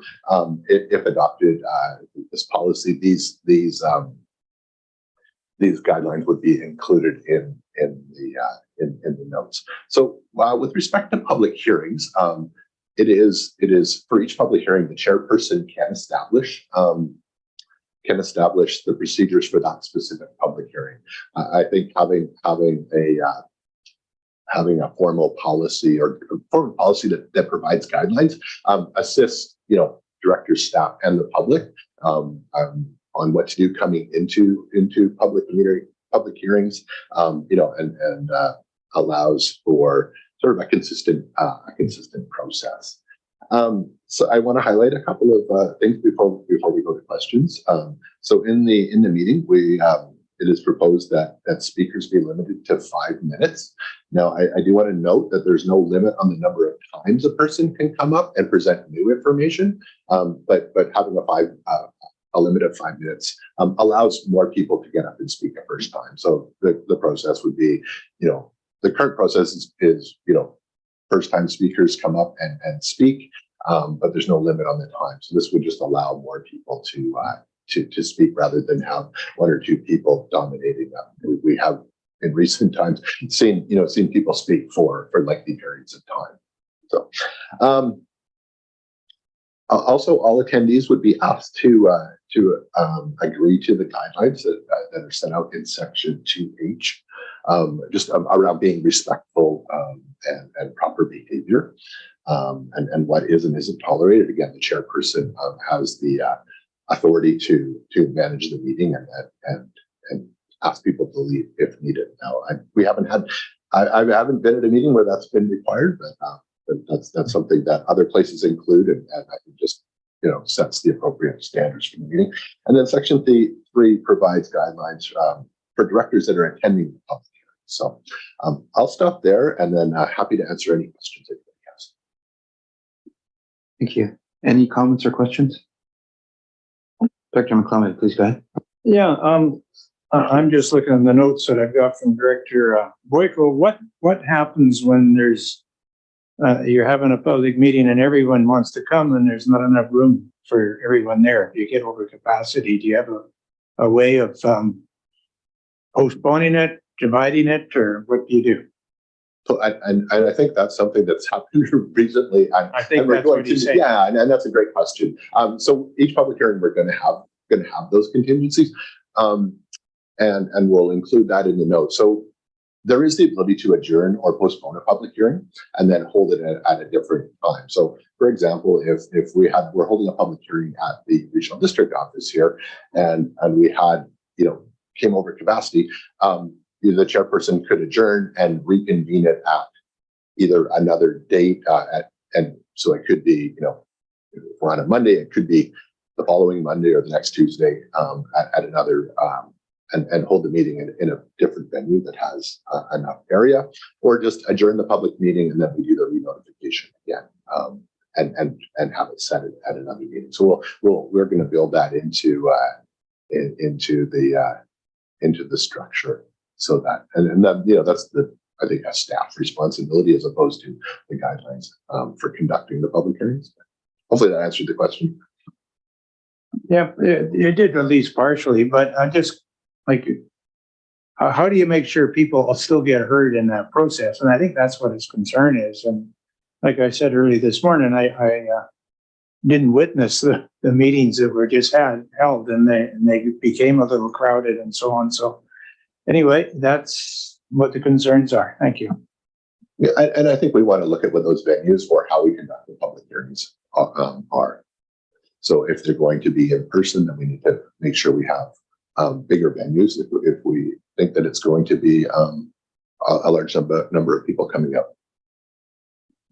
Consultation with the person who would be presiding over that would probably help assuage that. They'll probably have a better sense of how many people may or may not be showing up to a given public hearing. When it comes to statutory hearings, it would be nice to see more people for some of those, but that's a different consideration. Cannabis notwithstanding, although that was fun.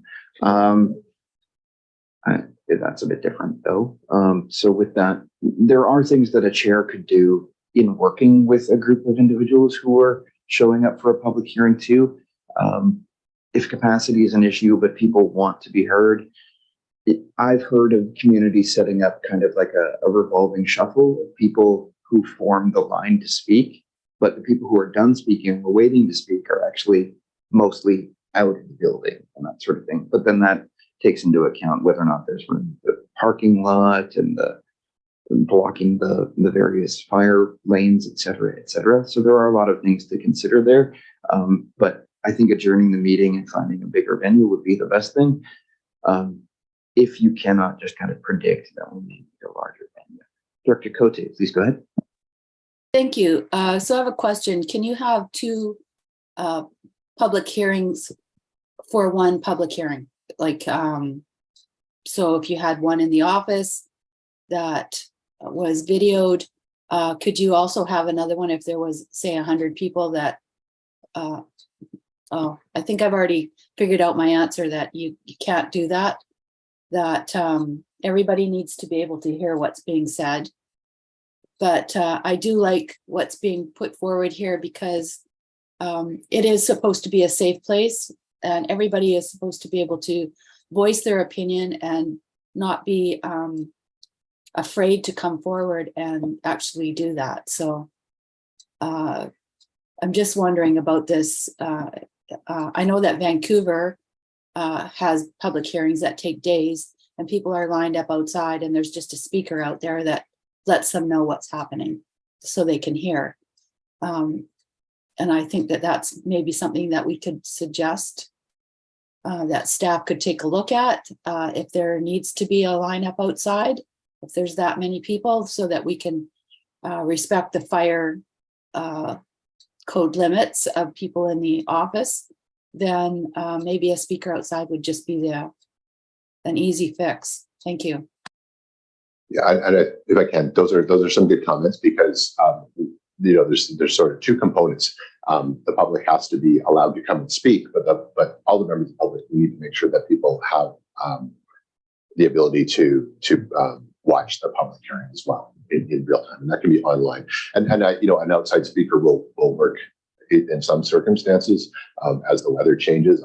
I don't know if that's fair because we could still do it, but I would want to make sure that people are comfortable and in an appropriate setting. I think that's where we look at where the venues are, and it is a challenge where we want to have hybrid meetings, and we have I think almost all of our public hearings that we've had in the last couple of years have been hybrid. So there is people participating online. So that's the challenge. And with bigger files, some of that needs to be aligned with the consultation. So public consultation isn't necessarily, and public hearings are different things. So providing the information and having the information sessions on contentious, app files is important as well. Thank you. Any further comments? Dr. Sparrow, go ahead. No, thank you. So we're looking here to adopt the public hearing minutes or statutory public meeting policy, but they're saying there are guidelines and guidances in here. So we have variances in this as opposed to being set rules because there are some things that I do agree with most of it, but there are some things here which may cause issues on the road. Hopefully in the future, we can take these hybrid meetings out to the community areas that have bigger capacity to handle the people that come to my public hearings. But these are just guidelines and not set rules. Is that right? So I've drafted it as a policy that provides guidelines because ultimately the Local Government Act says the chairperson sets the rules. So the chairperson sets the rules and at each individual public hearing. The idea of this would be, if there's concerns around specific sections, then I think it would be important to talk about it because the idea would be that everybody on the board agrees that this is a good way to run public hearings with whatever changes may be appropriate, and then we and then use this to set the meeting. But an example could be we have 4 people show up and somebody maybe that 5-minute limit for speakers isn't needed. So the chair could make that change at the meeting.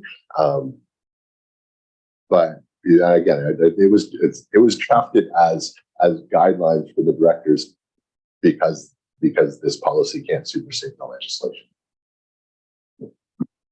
Yeah, the chair still has quite a lot of discretion. So we do need to kind of address what that will look like moving forward. I think the logistical consideration is one that's quite important, especially if there's a contentious issue. So I have a speakers list. I have Director Kotova, then Cote. Was there anybody else that I missed? No? Go ahead. I was just going to make the motion, but if Director Cote has more information to add, I will succeed. We can come back to you. Director Cote? Thank you. I've talked with other communities as to how they work their public hearings so that there is an opportunity for the public to actually have a public meeting before the public hearing to get any information that they need. So I know that Cowichan does 4 hours before or a couple hours before a public hearing. They'll have a public meeting to go over any kind of an application or controversy that's happening, so that the people have the correct information when they go into the public hearing. So that might be something we'd like to consider going forward. You can't force somebody to do it, but it would help. Thank you. Thank you. I think that might be a consideration that we might want to look at in our budgeting and strategic planning processes as well, just because that may or may not help depending on how the logistics work of what it is we're talking about, because it might work for electoral area director considerations, but less so for marijuana, and so on and so forth. With that, Director Pachela, would you like to move adoption? Thank you. Through the chair, I move that the Board of Directors adopt the public hearing and statutory public meeting policy as presented. We have a seconder. Thank you, Director Roth. Any further comments? I do like the guidelines. It does consider things that I had never consciously thought of, like how to deal with rhetorical questions. Those are things that are quite well considered, so I do appreciate the work that's in there. Notwithstanding your rhetorical question was fine, Director. I really like thought experiments. They're good. Okay, so any further comments? Seeing none, all those in favor? Motion carried. Okay, so that brings us to the next agenda item, which brings us to the establishment of the Bamfield Area Services Committee. Jenny, please go ahead. Chair. So we're proposing that we establish a new committee for the Bamfield area. Currently, we have a Bamfield Water Committee. We also have the Alberni Valley and Bamfield Services Committee, where other items are considered, like waste and fire protection.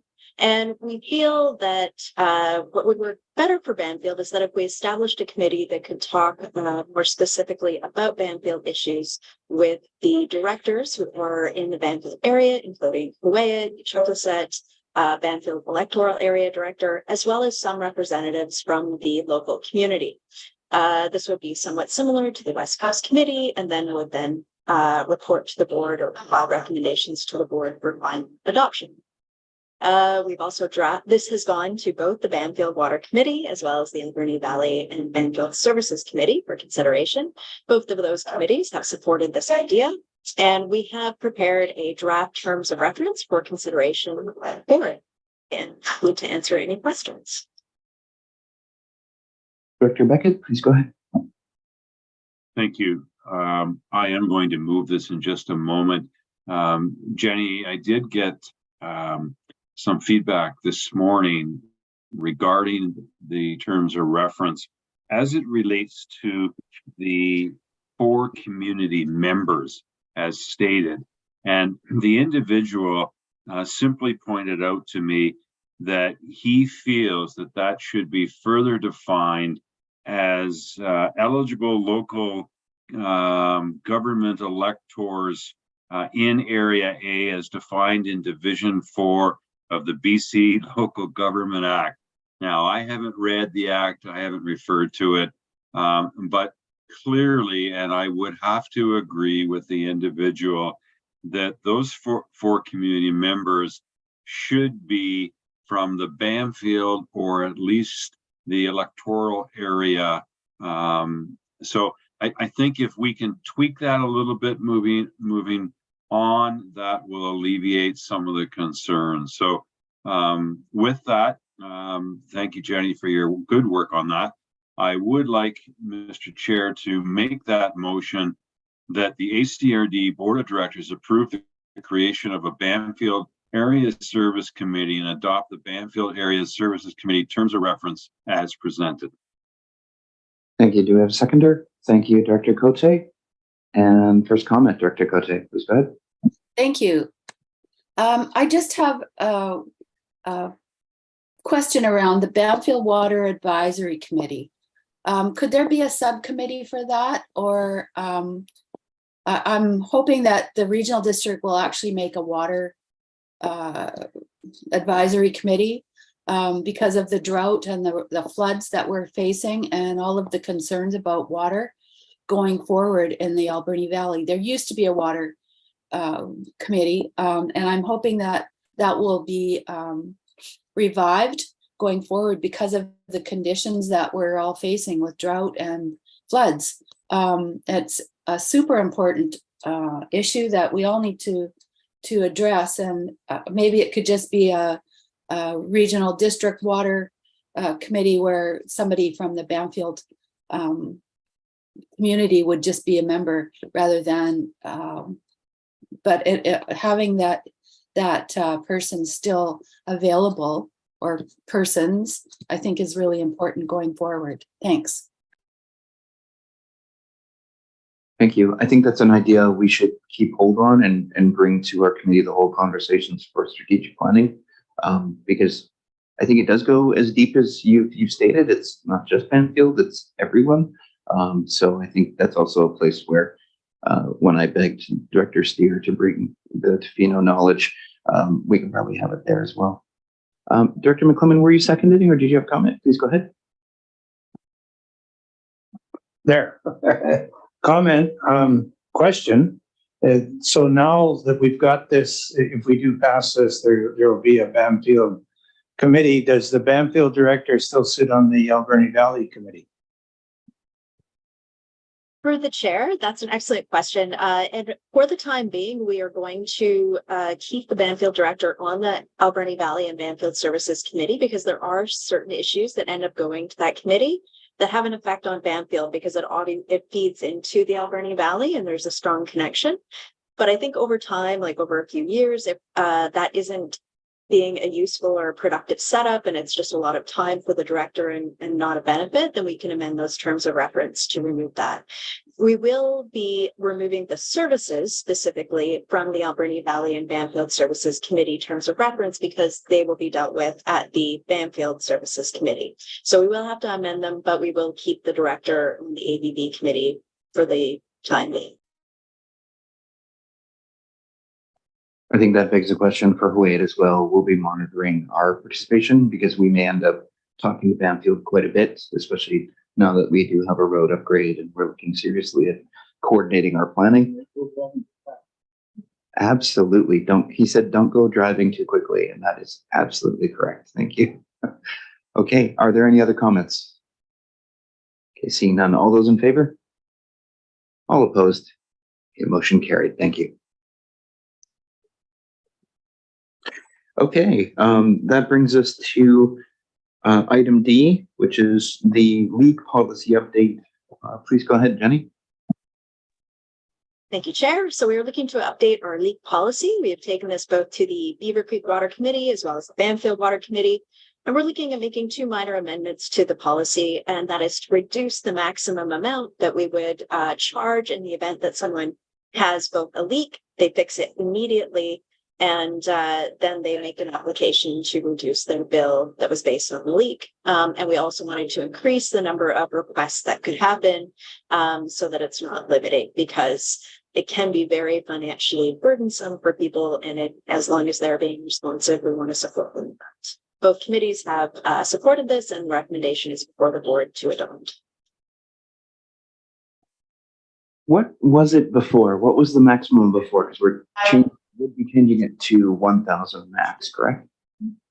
That's correct. Terry's going to have to remind me, because we had some confusion on this one, but I think it was a $1,500 reduction or 50% of whichever was greater. So the old policy was actually, sorry, Jenny, can you move? Is my connection? Yeah, we're looping, but could you? Can you mute for a sec? There you go. Okay. So the current policy is actually a max $1,500 reduction in the bill. Oh, so whatever it may be. Yeah, and it's a 50% of the costs of the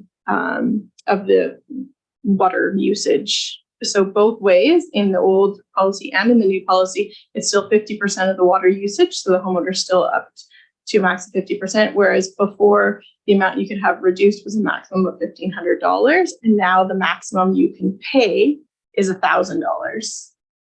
So it's like totally flipped it on its head. But yeah. Thank you for that, Dr. Roth. Yeah, we had someone with a large overage, and I think this was the result that we looked at it in Beaver Creek. But I think theirs was like $6,000. It was really high, and it seemed unfair because they did everything they could to try and address it. So I would like to move to make this motion that the Alberni-Clayoquot Regional District Board of Directors amend the leak policy as presented. Do we have a seconder? Thank you, Director Steer. Quick on the draw. Any further comments?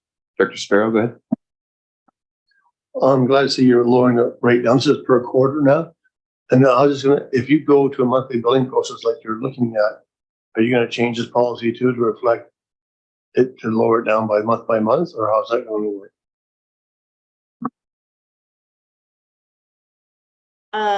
Through the chair, we would have to, if we made some changes to our billing, we would look at the policy as well. But right now, the policy is per quarter, and unless we change that in the future, it would still apply per quarter.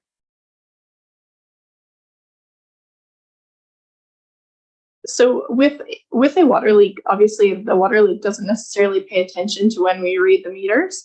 So we need them to prove that they've made the best effort to fix the repair as soon as they've been aware. Sometimes by the time they get notified and they fix it, it actually spans over 2 quarters. So we will at that point make an adjustment that's more than just one bill.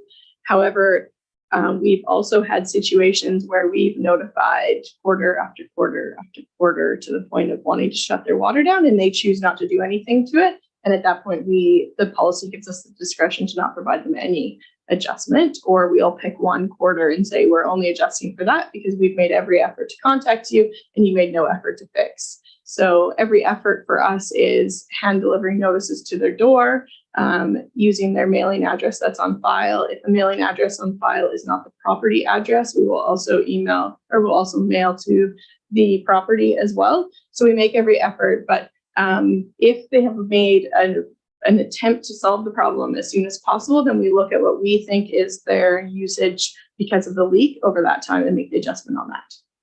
So there's discretion to be working with a resident or owner who's actually trying to do something across 2 quarters. Exactly, yeah. And so if their history tells you that they've never had an overage in their whole use of the property for over 4 years, and they have 2 quarters that are now over, then more than likely it's a result of the leak. So we'll work with them to do that. But they have to show that they've addressed the problem as soon as they've been aware of it. Okay, thank you for that. Any further comments or questions? I found it immensely helpful when my house in a different area had a leak, and there was a degree of working with identifying that, and we jumped on it. It ended up being a toilet. So with that, all those in favor? All opposed? Okay, motion carried. Thank you.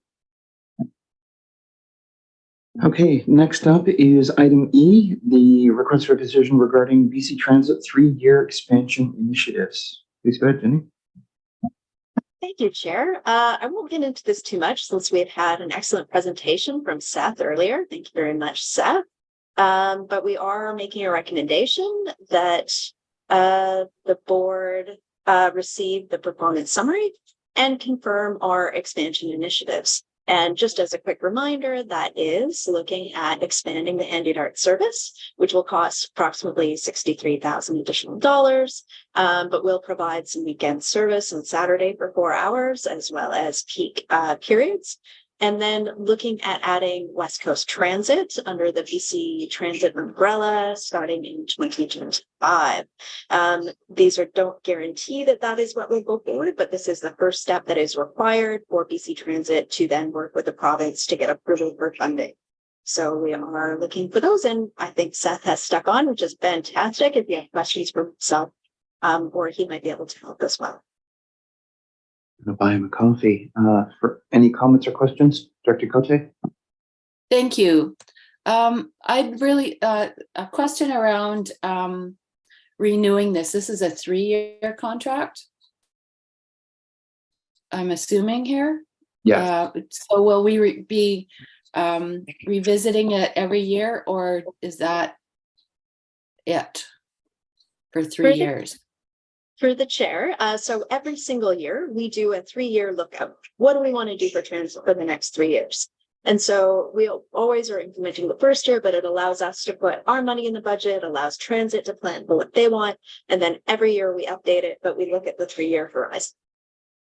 Thank you. I would like to put in a request to the transit to have a review in 1 year to see what the ridership is for Sprout Lake, because it's dropped right off. It looked like there might have been one ride in the last projection, and that's really quite hard.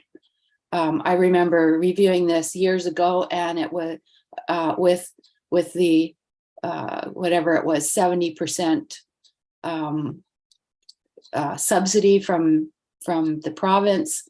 It was $799 for one trip one way out of my budget. And that was, I don't remember how many, 11 trips or something.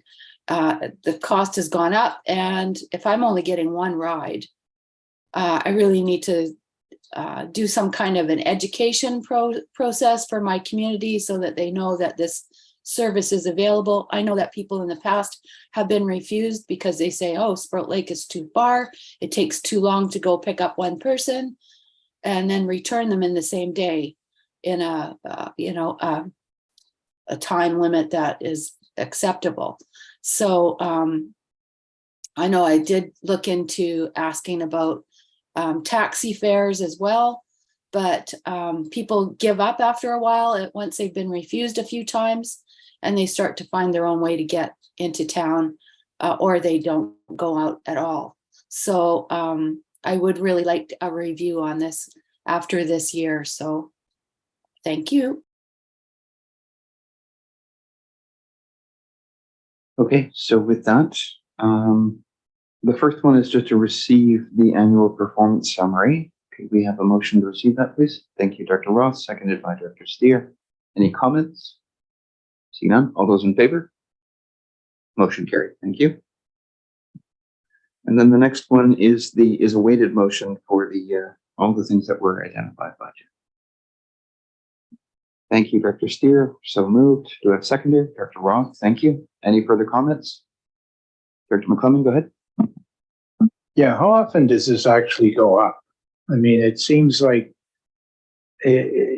not very often, but big jumps when it does. Am I reading this right? Could you be more specific? Like, Jenny, please. Yeah, thank you. Okay, Terry, go ahead.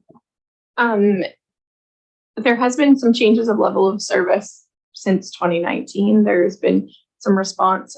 There's the day programs that are ran out of some of the care homes that were wanting, it just wasn't working as a service provider. So the board made a decision at that point to up the level of service. I think the other service changed, and you can nod if I'm right, but I think we added a Sunday service, a shortened day on Sunday was a level of service that was requested from the public.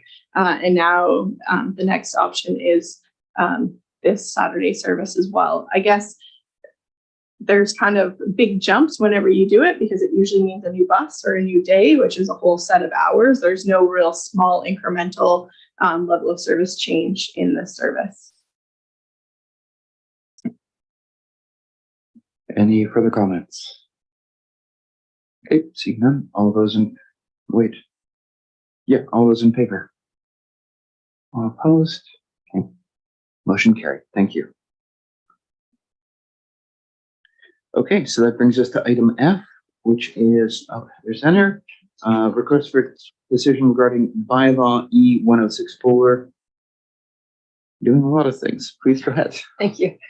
So this is a bylaw to repeal the Arrowsmith Heights water supply system. So this is an area that was previously located in the regional district, but in 1996, the city of Port Alberni expanded their boundary to include Arrowsmith Heights. So the adoption of this bylaw is a housekeeping item to repeal a regional district service that no longer exists. As way of reminder, the bylaw was given 3 readings by the board at the July 26th meeting, and Director Sparrow provided his consent prior to that. We received approval from the Inspector of Municipalities on September 11th, and the recommendation today is for the board to adopt the repeal bylaw. Director Sparrow, do you want to move it? You want to read the whole bylaw or just say move? You could just say moved. Move. So moved. All right. Seconded by Director Roth. Any further comments? Seeing none. All those in favor? All opposed? Motion carried. Thank you. All right, that brings us to item G. Please go ahead.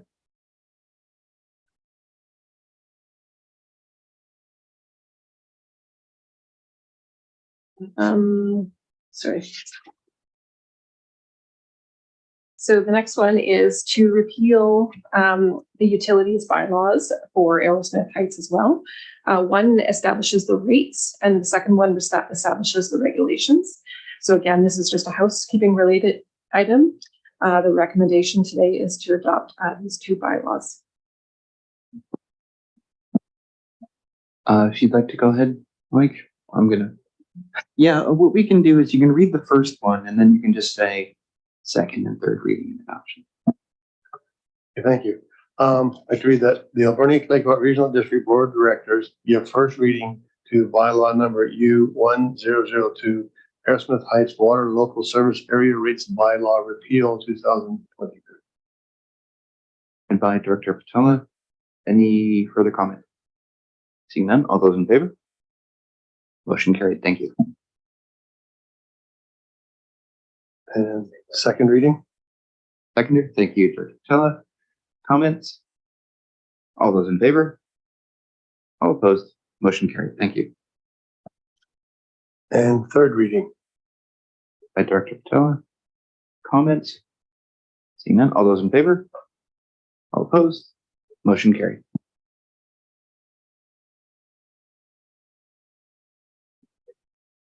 So adoption? Thank you. Seconded by Director Patella. Comments?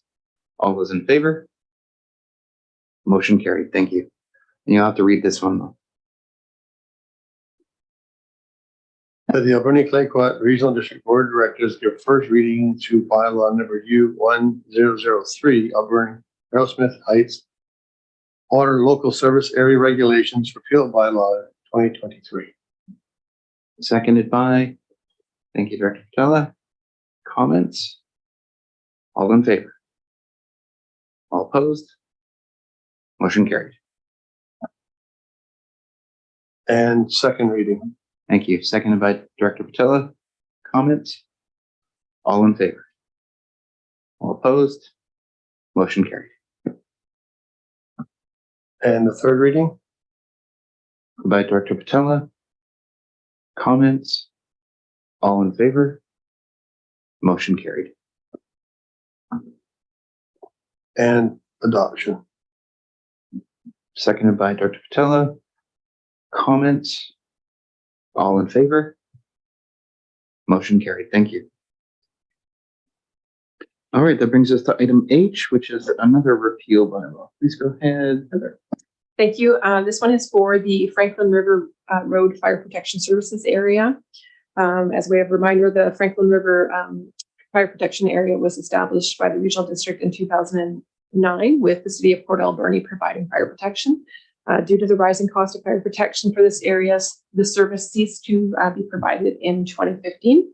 So again, this is a housekeeping item to repeal a service that is no longer in existence. The board gave 3 readings to this bylaw on July 26th. Director Sparrow gave his consent, and we received approval from the Inspector of Municipalities on September 11th. And the recommendation today is for the board to adopt the repeal bylaw. Thank you. Director Cote? Thank you. I'm sure that the cost has gone up, like everywhere. I just wondering if the, I don't know how many properties this will cover, but are they aware of what their insurance costs will go up to without having fire protection? So this service ceased to be provided since 2015. So it's not a new repeal. So they are aware of their insurance costs. Okay, thank you. Thank you. Any further comment? Seeing none. Mike, did you want to take it? Go ahead. Sure, thank you. That the Alberni Claycourt Regional District Board of Directors adopt bylaw number E1003 1063 Franklin River Road Fire Protection Services Area Establishment Bylaw Repeal 2023. Thank you. Do we have a seconder? Thank you, Director Steer. Any comments? Seeing none, all those in favor? Motion carried. Thank you. All right, that brings us to item I, second bylaw amendment bylaw. Jenny, please go ahead. Thank you, Chair. So this is a bylaw to update our tipping fees for the Alberni Valley landfill. We took a detailed report to the Alberni Valley and Banfield Committee in August to review all of the, basically the review of all of the tipping fees and the recommended changes. The committee recommended that we make those changes, and if the board adopts this, the changes will become effective as of January 1st. We will also put together a flyer notifying the community. We'll have it as handouts at Scale Shack and put it in our newsletter to let people know of the amendments to the bylaw. There are mostly they're minor changes. One of significant note is that we are adjusting the loads under 83 kilograms, where we had set the rate at $3 per bag with a $6 minimum. And we are now changing that to $5 per bag with a $5 minimum. And a lot of that is to address perceived assumption that you have to create more garbage, and we definitely don't want to be promoting that. But otherwise, there's mostly minor amendments that have gone to the bylaw. Happy to answer any questions about that. Thank you. Have any comments or questions? Go ahead, Director McLennan, and then Director Cote. So just the question, how serious is the problem of dumping in their surrounding areas in the forest and so on? I know I've caught several people at some places that I frequent, and the stuff they're dumping would have at that time been free at the dump. And I think it would have paid more gas to bring it to where they dumped it. But, you know, the concept is that it costs money at the landfill. Therefore, I'm going to dump it over here. And is that still a problem? Or is that something that's gone down? I haven't seen it so bad where I was, but maybe there are things have happened there that's changed that. Thank you. That's a really good question. Illegal dumping is very difficult to track. We do monitor it, but it really depends on how much we're cleaning it up and is it in the same year. And so we're not seeing a significant change. We haven't seen so when we've increased tipping fees in general, we haven't seen like, oh my goodness, there's a lot of illegal dumping happening. I've also heard, I think that's a really good anecdote. I've heard of stories of times before there was any tipping fees charged, and people would still go out of their way to drive into the woods and dump material. So it's an ongoing challenge. I think we work on it on an education basis and try to let people know what is free and how much diversion options there are available. But it's a challenge for us. I don't have any significant data to share, and we haven't really seen an increase to note. Thank you. Director Cote? Thank you. Here I am with garbage again. I did a little bit of Googling on the internet, and I see that Columbia, Shuswap, and North Okanagan both have free tipping of branches and yard waste. And I know that in the past, we did subsidize some garbage delivery to the landfill. And I'm wondering if we could consider that again, because going from $5 to $10, and before it used to be free. So I don't want to start creating piles of debris, because we all know that when you see one pile of garbage, people like to add to it and add to it and add to it. So I'm just concerned about fire, having areas where debris, this type of debris is deposited and going to be creating a problem for fire control. So I'm not sure if there is still a free drop-off in the city or not. I know that we did have a grant or the city did for picking up yard debris in the past. And I'm just wondering if we could apply for that again, or if we could start some kind of a program so that this, at least yard waste, the branches and leaves, etc., can be delivered to the landfill or somewhere that's free, so that it doesn't end up in the bush with potential of everything that's Fire Smart is trying to defeat. So just trying to find a solution. Thank you. Through the chair, there are 3 options recently that are still available to people. Glad you brought it up so we can promote this as well. So one of them, of course, is the Curbside Organics program. So we have those very large green bins, and I think that is actually removing a lot of the, sometimes people are dumping it in the woods in order to manage that instead of composting it. So that there's a lot of opportunity for those who have curbside to just put them in the curbside program. I believe Earthland and Sea near Tebow Avenue is still accepting all of that material for free of charge. So there's still a location to drop off for individuals. And I do believe that Fire Smart continues to look at, and I don't know if we've run one recently, but different initiatives for people who have challenges on doing their own delivery, so self pickup. So there's a few of those initiatives, and we'll continue to investigate and look at different options through the solid waste management plan and see what we want to do to further support that. So is there an option for us to subsidize it though? Like there was a lot of our garbage in the past had been subsidized that way. I think that part of the debris that was being delivered to the landfill, we could actually use as cover in the past, or maybe I've got that wrong, I'm not sure. But I would really like to consider all options when we start looking at charging for this type of delivery to the landfill. Thanks. Thank you for that. I have Director Steer. Yeah, I think, excuse me, one of the gifts I got from UBCM was that cold. So do excuse me. And just Penny, Director Cote, I appreciate that. Jenny presented some of those options that were available. I'm always concerned about the subsidies that would be required because there are real costs that are involved in the work that is done there. I'll leave it at that. But I would have concerns in looking at subsidizing those types of activities within there. And I would also suggest that the newly created Solid Waste Management Advisory Committee would be an excellent place to maybe have that conversation over the next period of time. And that can be a consideration that is brought towards the advisory, and then they can once again bring that back to the board here. Thanks. As chair of that committee, I'll make sure that that is an item that is discussed on the agenda, Director Cote, and we can report out once we get to that conversation. Okay. I would note that we have 3 readings and an adoption to get through, and maybe if we want to tackle that now.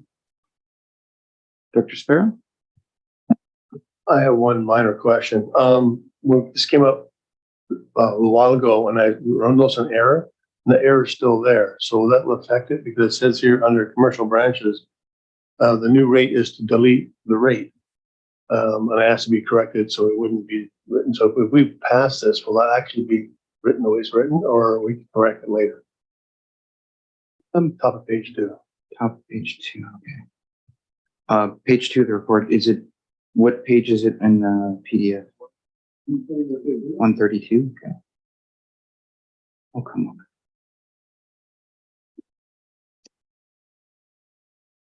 Yeah. There we go. So through the chair, I think I understand that. So in the report, what we had in the previous bylaw was we had a separate line item for commercial branches. Staff are recommending that tipping fee line item be deleted and it just be dealt with under wood waste. So in the bylaw that is attached, I just checked, commercial branches is not listed as a separate item. So what's in the report are the action that was done to the actual bylaw. Okay. Yeah. Okay, thank you.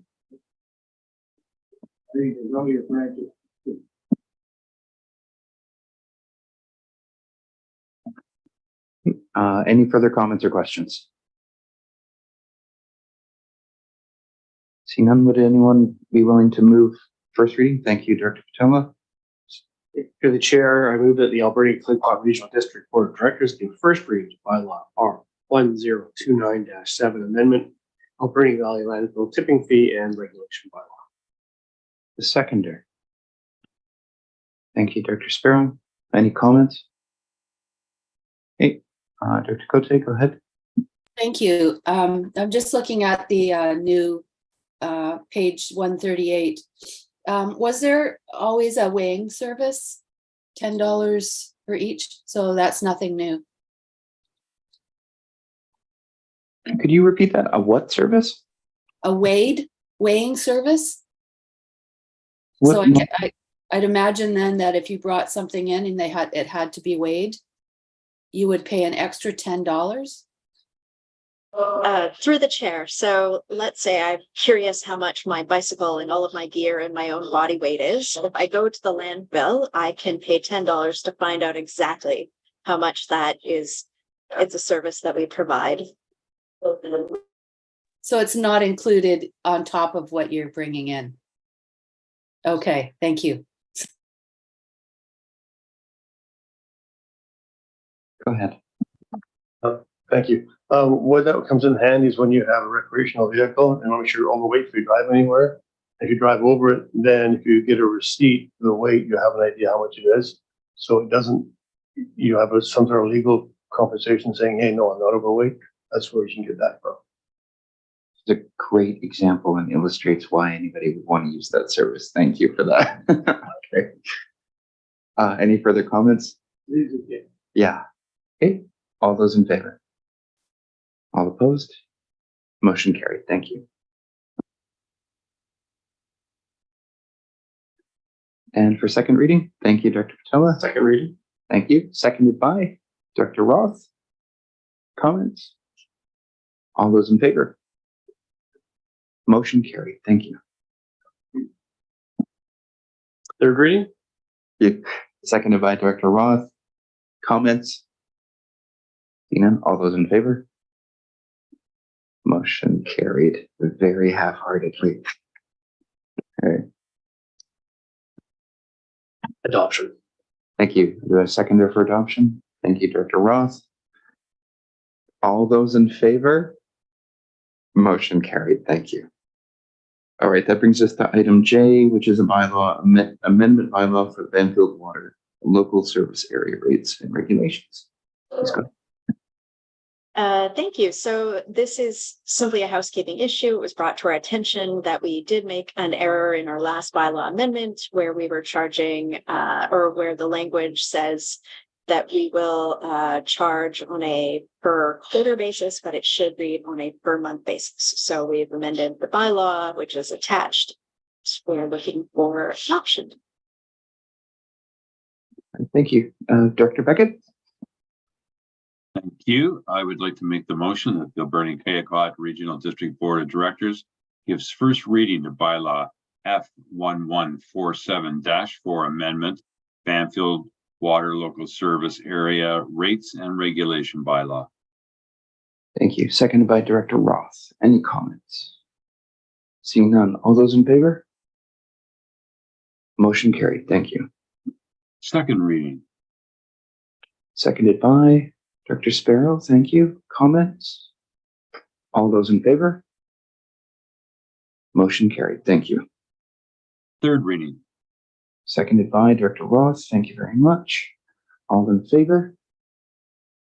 Motion carried. Thank you. And that the Alberta Kayakot Regional District Board of Directors adopt bylaw F1147-4 amendment, Banfield Water Local Service Area Rates and Regulations bylaw. Great. Thank you. And seconded by Director Sparrow. Thank you. Comments? Seeing none. All those in favor? Motion carried. Okay, that brings us to the next agenda item, item K, Alberta Valley Golf Club and Long Beach Recreation Cooperative Tax Exemption. Terry, please go ahead. Thank you, Mr. Chair. So the Local Government Act provides the ability for the regional district to provide permissive tax exemption to organizations that provide numerous things, including athletic and recreation purposes. We have been providing tax exemption to the Alberni Valley Golf Club and the Long Beach Golf Club for in excess of 10 years. The Alberni Valley Golf Club had presented at our last board of director meeting and also provided a letter, which I attached to this report. And the Long Beach Recreation Cooperative has also now provided a letter. This is slightly different in voting in that 2/3 of the votes cast have to approve of the adoption of the bylaw in order for it to get approved. And once this information bylaw is done, it's sent to BC Assessment, and it provides exemption not just from regional district tax, but from school tax, police tax, and all the other taxes that go onto your provincial tax roll. Happy to answer any questions. Any comments or questions? Or motions? Director McClellan, go ahead. How do you calculate the 2/3? Is this weight? I see it's not weighted. It's kind of maybe a bit confused as a tax thing. Yeah, it's unweighted, but we need 2/3 of the vote. So the number of votes cast, not necessarily like total number of votes. No. Yeah. Dr. Ross, go ahead. I'll move that the Alberni Clayoquot Regional District Board of Directors give first reading to bylaw cited as 2024 tax exemption bylaw F1161. Thank you. Do we have a seconder? Thank you, Dr. Steer. Any comments? All in favor? All opposed? Motion carried. Thank you. You want to continue, please? Yeah, thank you. Second reading. Thank you, Dr. Ross, seconded by Dr. Steer. Comments? All in favor? Motion carried. Third reading. Seconded by Dr. Steer. Comments? All in favor? Motion carried. Move that the Alberni Clayoquot Regional District Board of Directors adopt bylaw cited as 2024 tax exemption bylaw number F1161. Thank you. Do we have a seconder? Thank you, Dr. Steer. Comments? All in favor? Motion carried. Thank you very much. All right, that brings us to item L, which is request for decision regarding accessible British Columbia Act requirements. Please go ahead. So I had previously presented to the board about the requirements under the Accessibility British Columbia Act and provided the board an option of partnering with the City of Port Alberni on this project with the board supporting this option. I have amended the Accessibility Committee terms of reference to reflect that the city would be a partner. We have added a City of Port Alberni councillor to the committee and one additional member at large at the request of city staff. There are some other small formatting changes to the terms of reference to reflect the inclusion of the city. I've also attached a funding agreement which outlines cost sharing details, timelines, and responsibilities of each organization. The recommendation is for the board to adopt the amended terms of reference and to authorize the CAO to enter into the funding agreement. If the board is supportive today, these documents will be presented to the City of Port Alberni Council at their next meeting for their consideration. Thank you for that. Comments or motions? Dr. McClellan, go ahead. Yeah, I have a question. On in the end of section 4, it says authentic representation matters. We recognize that each person's lived experience and intersectionality is unique, and that one individual cannot speak on behalf of an entire group or community. What does that mean? This means that if there is somebody who has a visual impairment, their input on the committee is their input solely. It's not representing every person with a visual disability. So it's recognizing that they're not representing every person with that same disability. It's their own personal contribution to the committee. So, if I may, if someone else has the same problem, disability, or whatever, can they go to the committee and say, well, they didn't represent me, I got to be represented too? This is what I'm trying to figure out. So the committee is one way that we're going to take feedback to build our accessibility plan, but it's not the only way. We're required under legislation to have a feedback loop. So we will have ways for other people to submit complaints or concerns about our facilities or the city's facilities. So there's other options for them to be included in this process. Just to be more illustrative, like a good example is if we were going to put in some sort of accommodation for vision impaired people, but the one person who's here who has impaired vision says, "Oh, I don't need that because I can do this, this, and this," because they have some other capacity or capability. That doesn't necessarily mean that that's going to be representative. Not putting in Braille on the signs or something like that. Yeah. It can get weird. A lot of it is just kind of covering our own butts and that sort of thing. Dr. Cote, please go ahead. Thank you. Question around the process of getting the 6 members at large from the regional district. This is from the West Coast and Banfield and the Valley, I'm assuming. And so would there be specific representation then from different areas that make up the 6 members at large? Because I don't want to see them all coming from the city of Port Alberni. Thank you. Thank you. Yeah, the expression of interest will be for the entire region. So we will be looking for representation from all areas and from all groups. Thank you. Further, how will you be advertising that? So when we do an expression of interest for committee members, we advertise in the local community papers. So we would do the Alberni Valley News, we do the Westerly, we post on social media, we post on our website. We'd ask our directors to share it with their constituents. I'd like to make a suggestion that you refer to the Health Network. It might be able to provide some representation from all areas, possibly. Thank you. I think there should be youth included. Thank you. Thank you, Dr. Cote. We've made note of that. Next up, Dr. Sparrow and then Dr. Steer. Oh, thank you for that. I think, didn't we mention this last month about getting the director, also director on that? And this terms of reference here has only a director from the ACRD. Does that mean the alternate is no longer needed in the terms of reference? I believe we appointed a director and an alternate director, so they'll both be still included. That's not exactly the wording though here. That hasn't changed. We haven't deleted any directors from the regional district.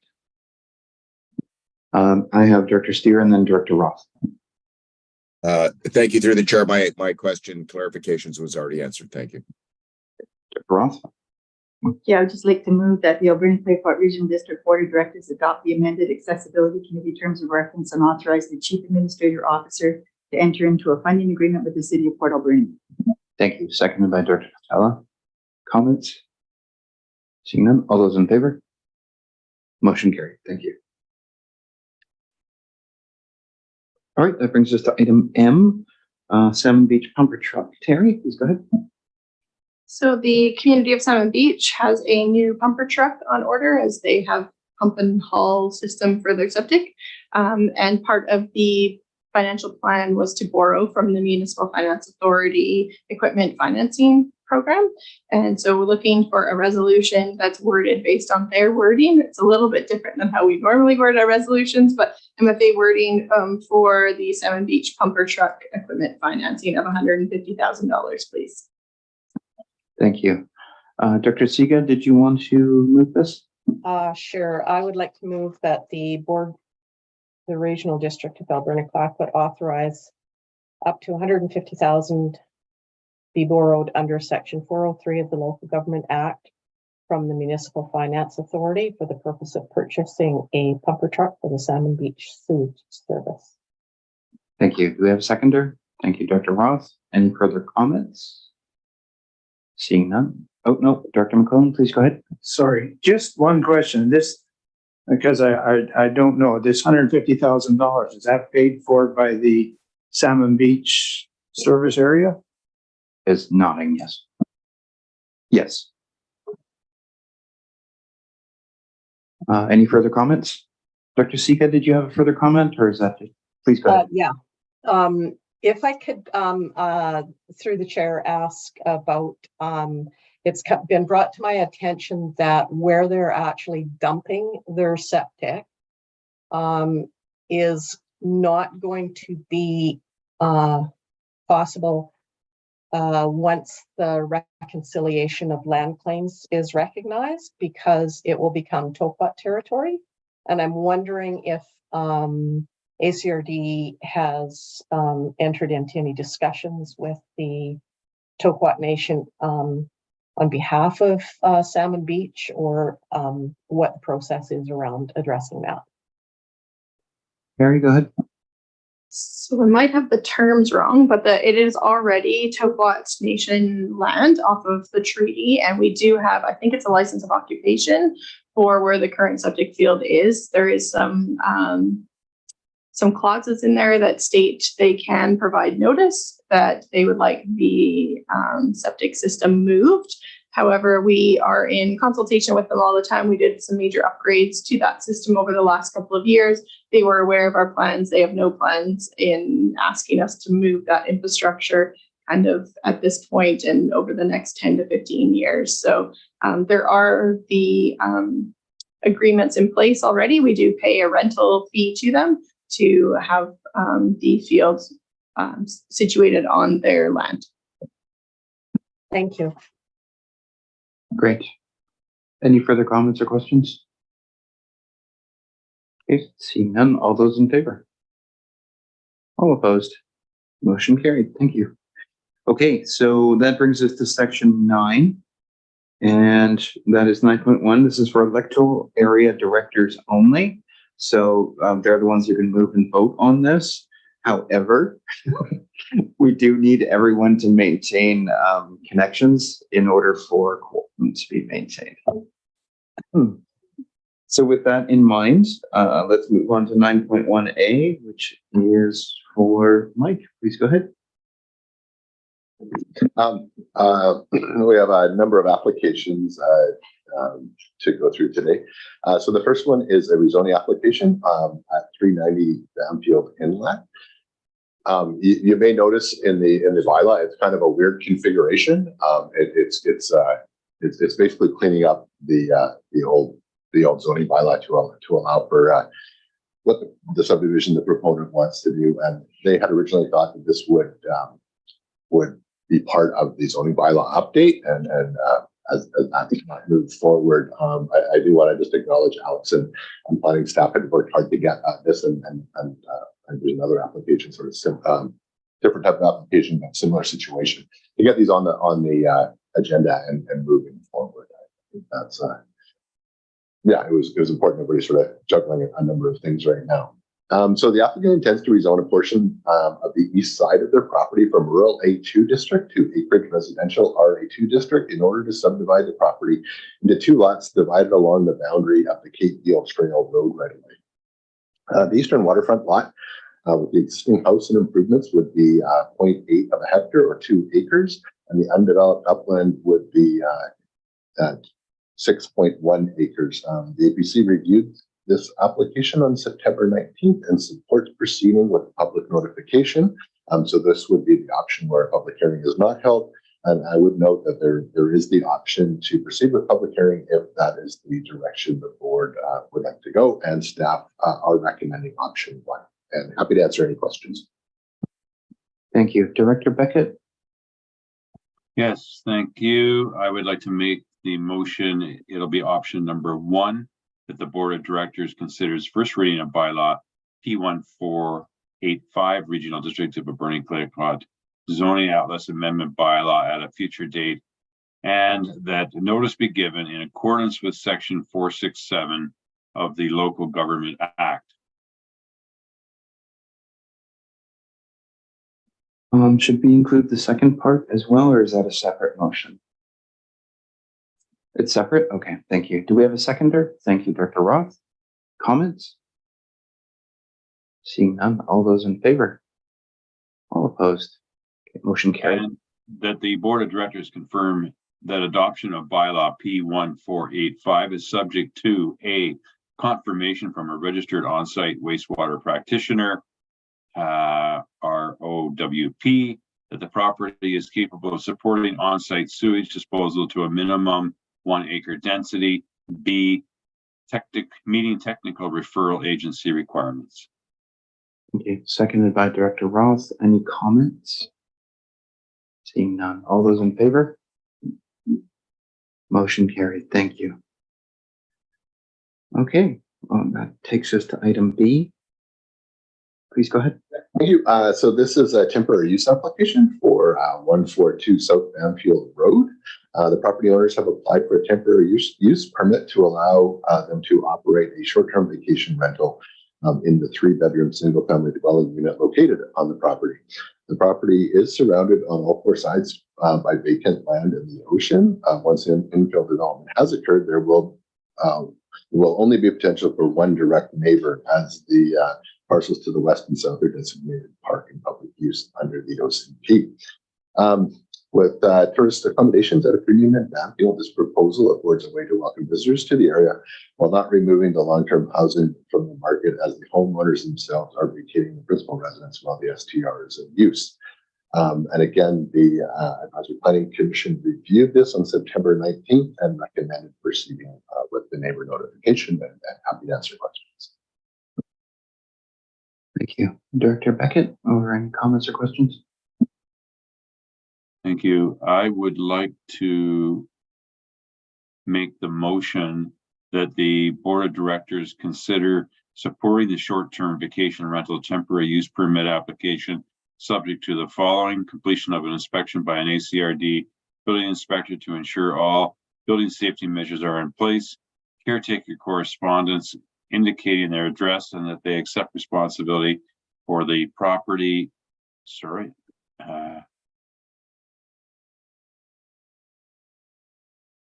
Sorry, I just lost the page. Hang on one second.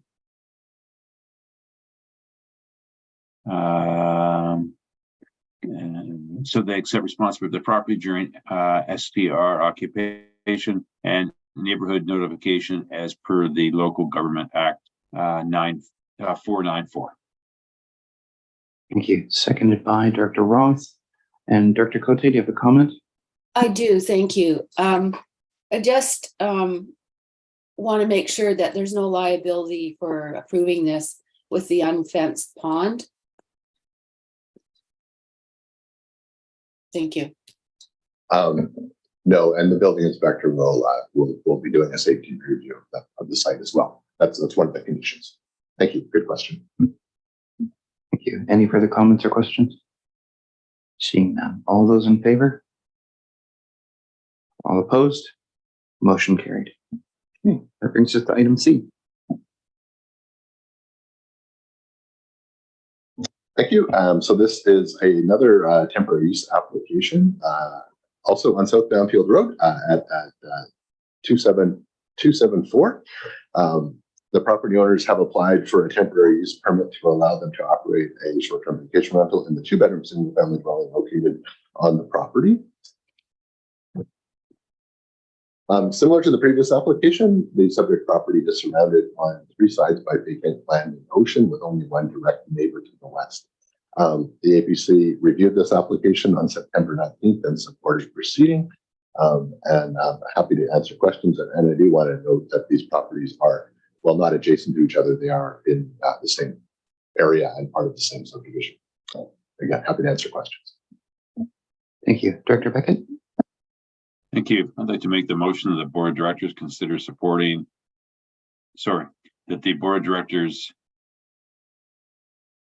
consider supporting the short-term vacation rental temporary use permit application subject to the following: completion of an inspection by an ACRD building inspector to ensure all building safety measures are in place, caretaker correspondence indicating their address, that they accept responsibility for the property during STR occupation, and neighborhood notification as per Local Government Act 494. Thank you. Do I have a seconder? Thank you, Director Roth. Any comments? Dr. McClellan, go ahead. Yeah, just a question. Why is it, I understand the short-term vacation rental part. Why is it a temporary use permit? Does this become permanent later or is this something new? Quick Coles notes if you wanted, Mike. Sure. Yeah. So the board, a number of years ago, adopted a short-term vacation rental policy. It was becoming a concern and a problem in certain areas. And a temporary use permit is one way to regulate it. It is the only other option we have in the regional district is to zone it, and that would make it permanent. And there certainly was concerns about making these types of uses permanent. Forever and ever, and around impact on neighbors and also the impact on the housing market. So the board's decided this is the appropriate measure and way to go in the interim. And I think we are also all hoping the province will come up with some better rules and ways for us to deal with this. Thank you. Dr. Siga, go ahead. Again, I just kind of wanted to comment on the fact that these are non-resident owners and these are natural areas that are facing the waterfront. And often guests who come do not have bear awareness, fire safety awareness, and it's becoming increasingly a problem with our climate change. So whereas somebody who is a resident owner and gaining a temporary use permit are monitoring the property, these non-resident owners are requiring a neighbor to do a friendly act. And I think that we're setting ourselves up for problems by having no clear accountability. Like, yes, you can have a neighbor say, oh yes, I'll be responsible. But if a tourist were to set fire, how responsible would, who would be accountable? Thank you.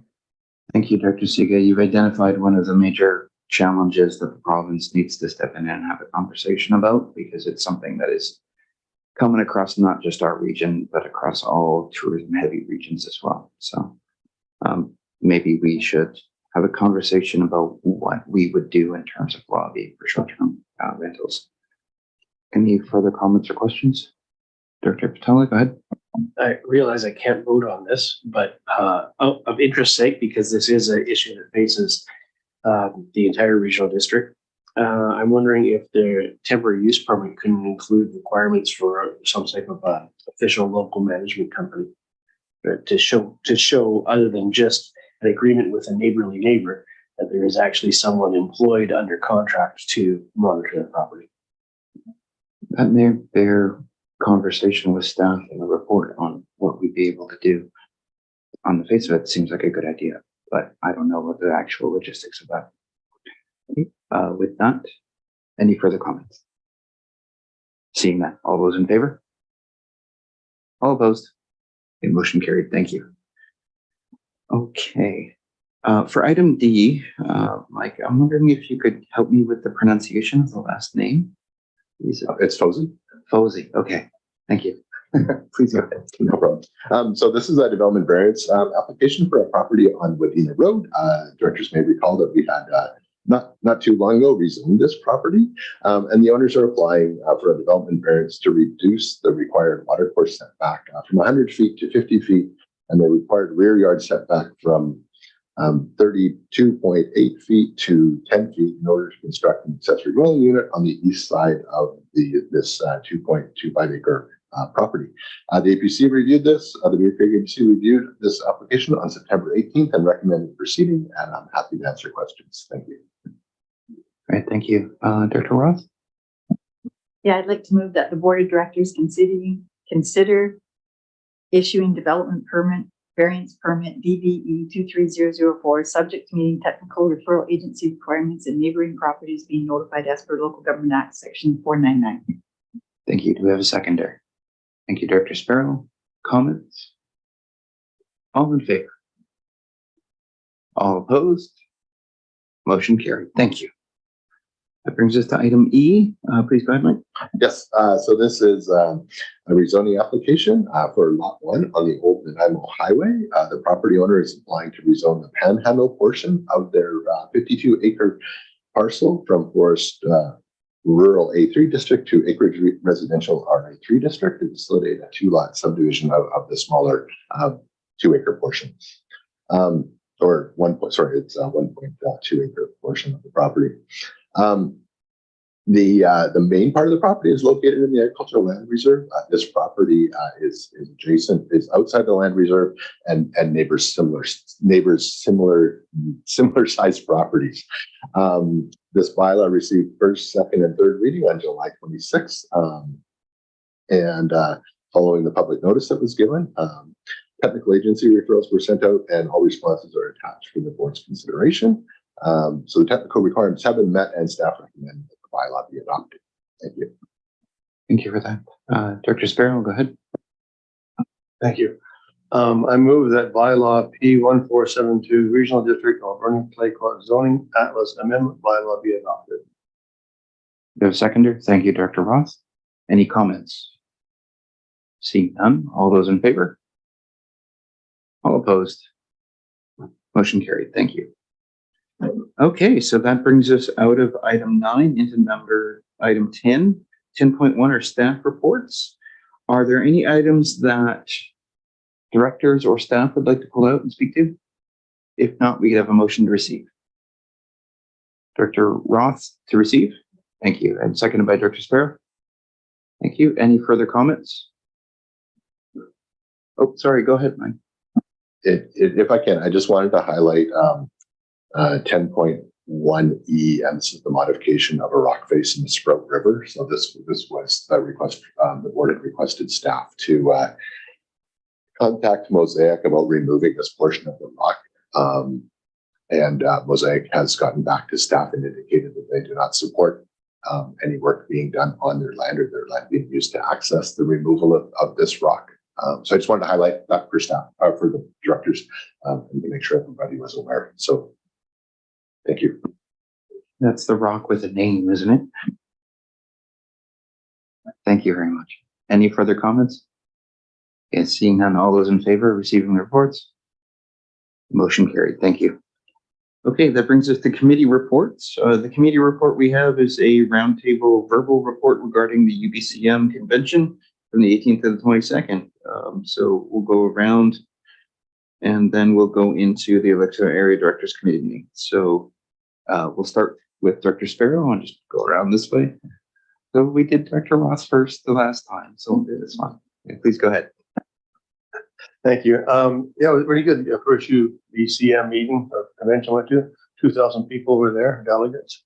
So there was a lot of educational portions to it that I went to and I found very helpful. And I'm bringing a few up this morning already. I'll bring a few more up as we go through.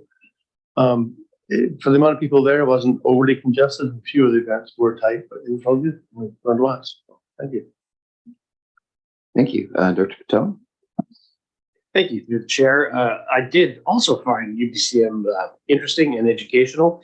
I think for me, the largest impact was the information that was available at the trade show and the resolutions that were put forward by various other local governments across the province, knowing that we are not alone here in the Valley and that many other local governments are struggling with the same issues.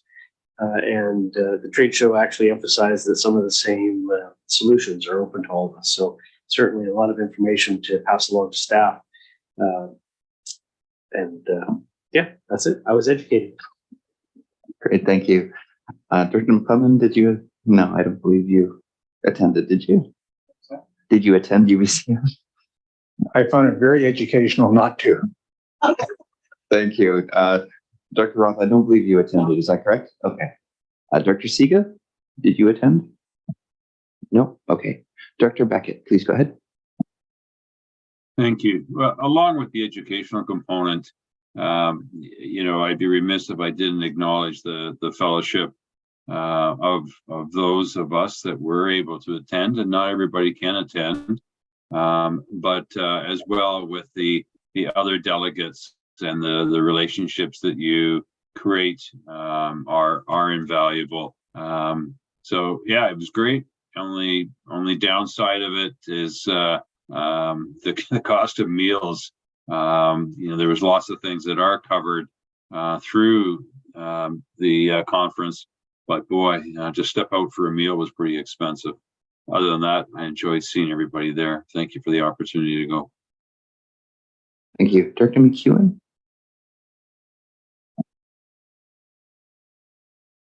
Thank you. Yes, I attended UBCM. My whole council and my CAO was there. So we had a little social time together, which is always nice. I participated in 2 of the tours. Covenant House, which is right downtown Vancouver, which houses homeless people. Well, there's 2 streams. There's a stream of those who have addictions that want to kick their addictions. And then there's a stream for those that are homeless that are looking for housing, for a temporary housing, ways to increase their skill sets so they can get back into the workforce. And they have 60 beds in this unit. It's an 8-floor unit. Really impressed with the whole way it's set up. Of course, they turn away people every single day because they only have 60 beds, but great start to solving some of the issues that downtown Vancouver particularly has. And then the other tour I went on was the Takaya Cultural Canoe and Walking Tour. And that was at Kate's Park over on the North Shore, and very much focused on First Nations storytelling, and the paddling was really fun too. They're huge canoes. I think there was 16 people in each canoe. So enjoyed both of those tours, as well as all the workshops and sessions as well. Okay, thank you very much. Director Mastrangelo?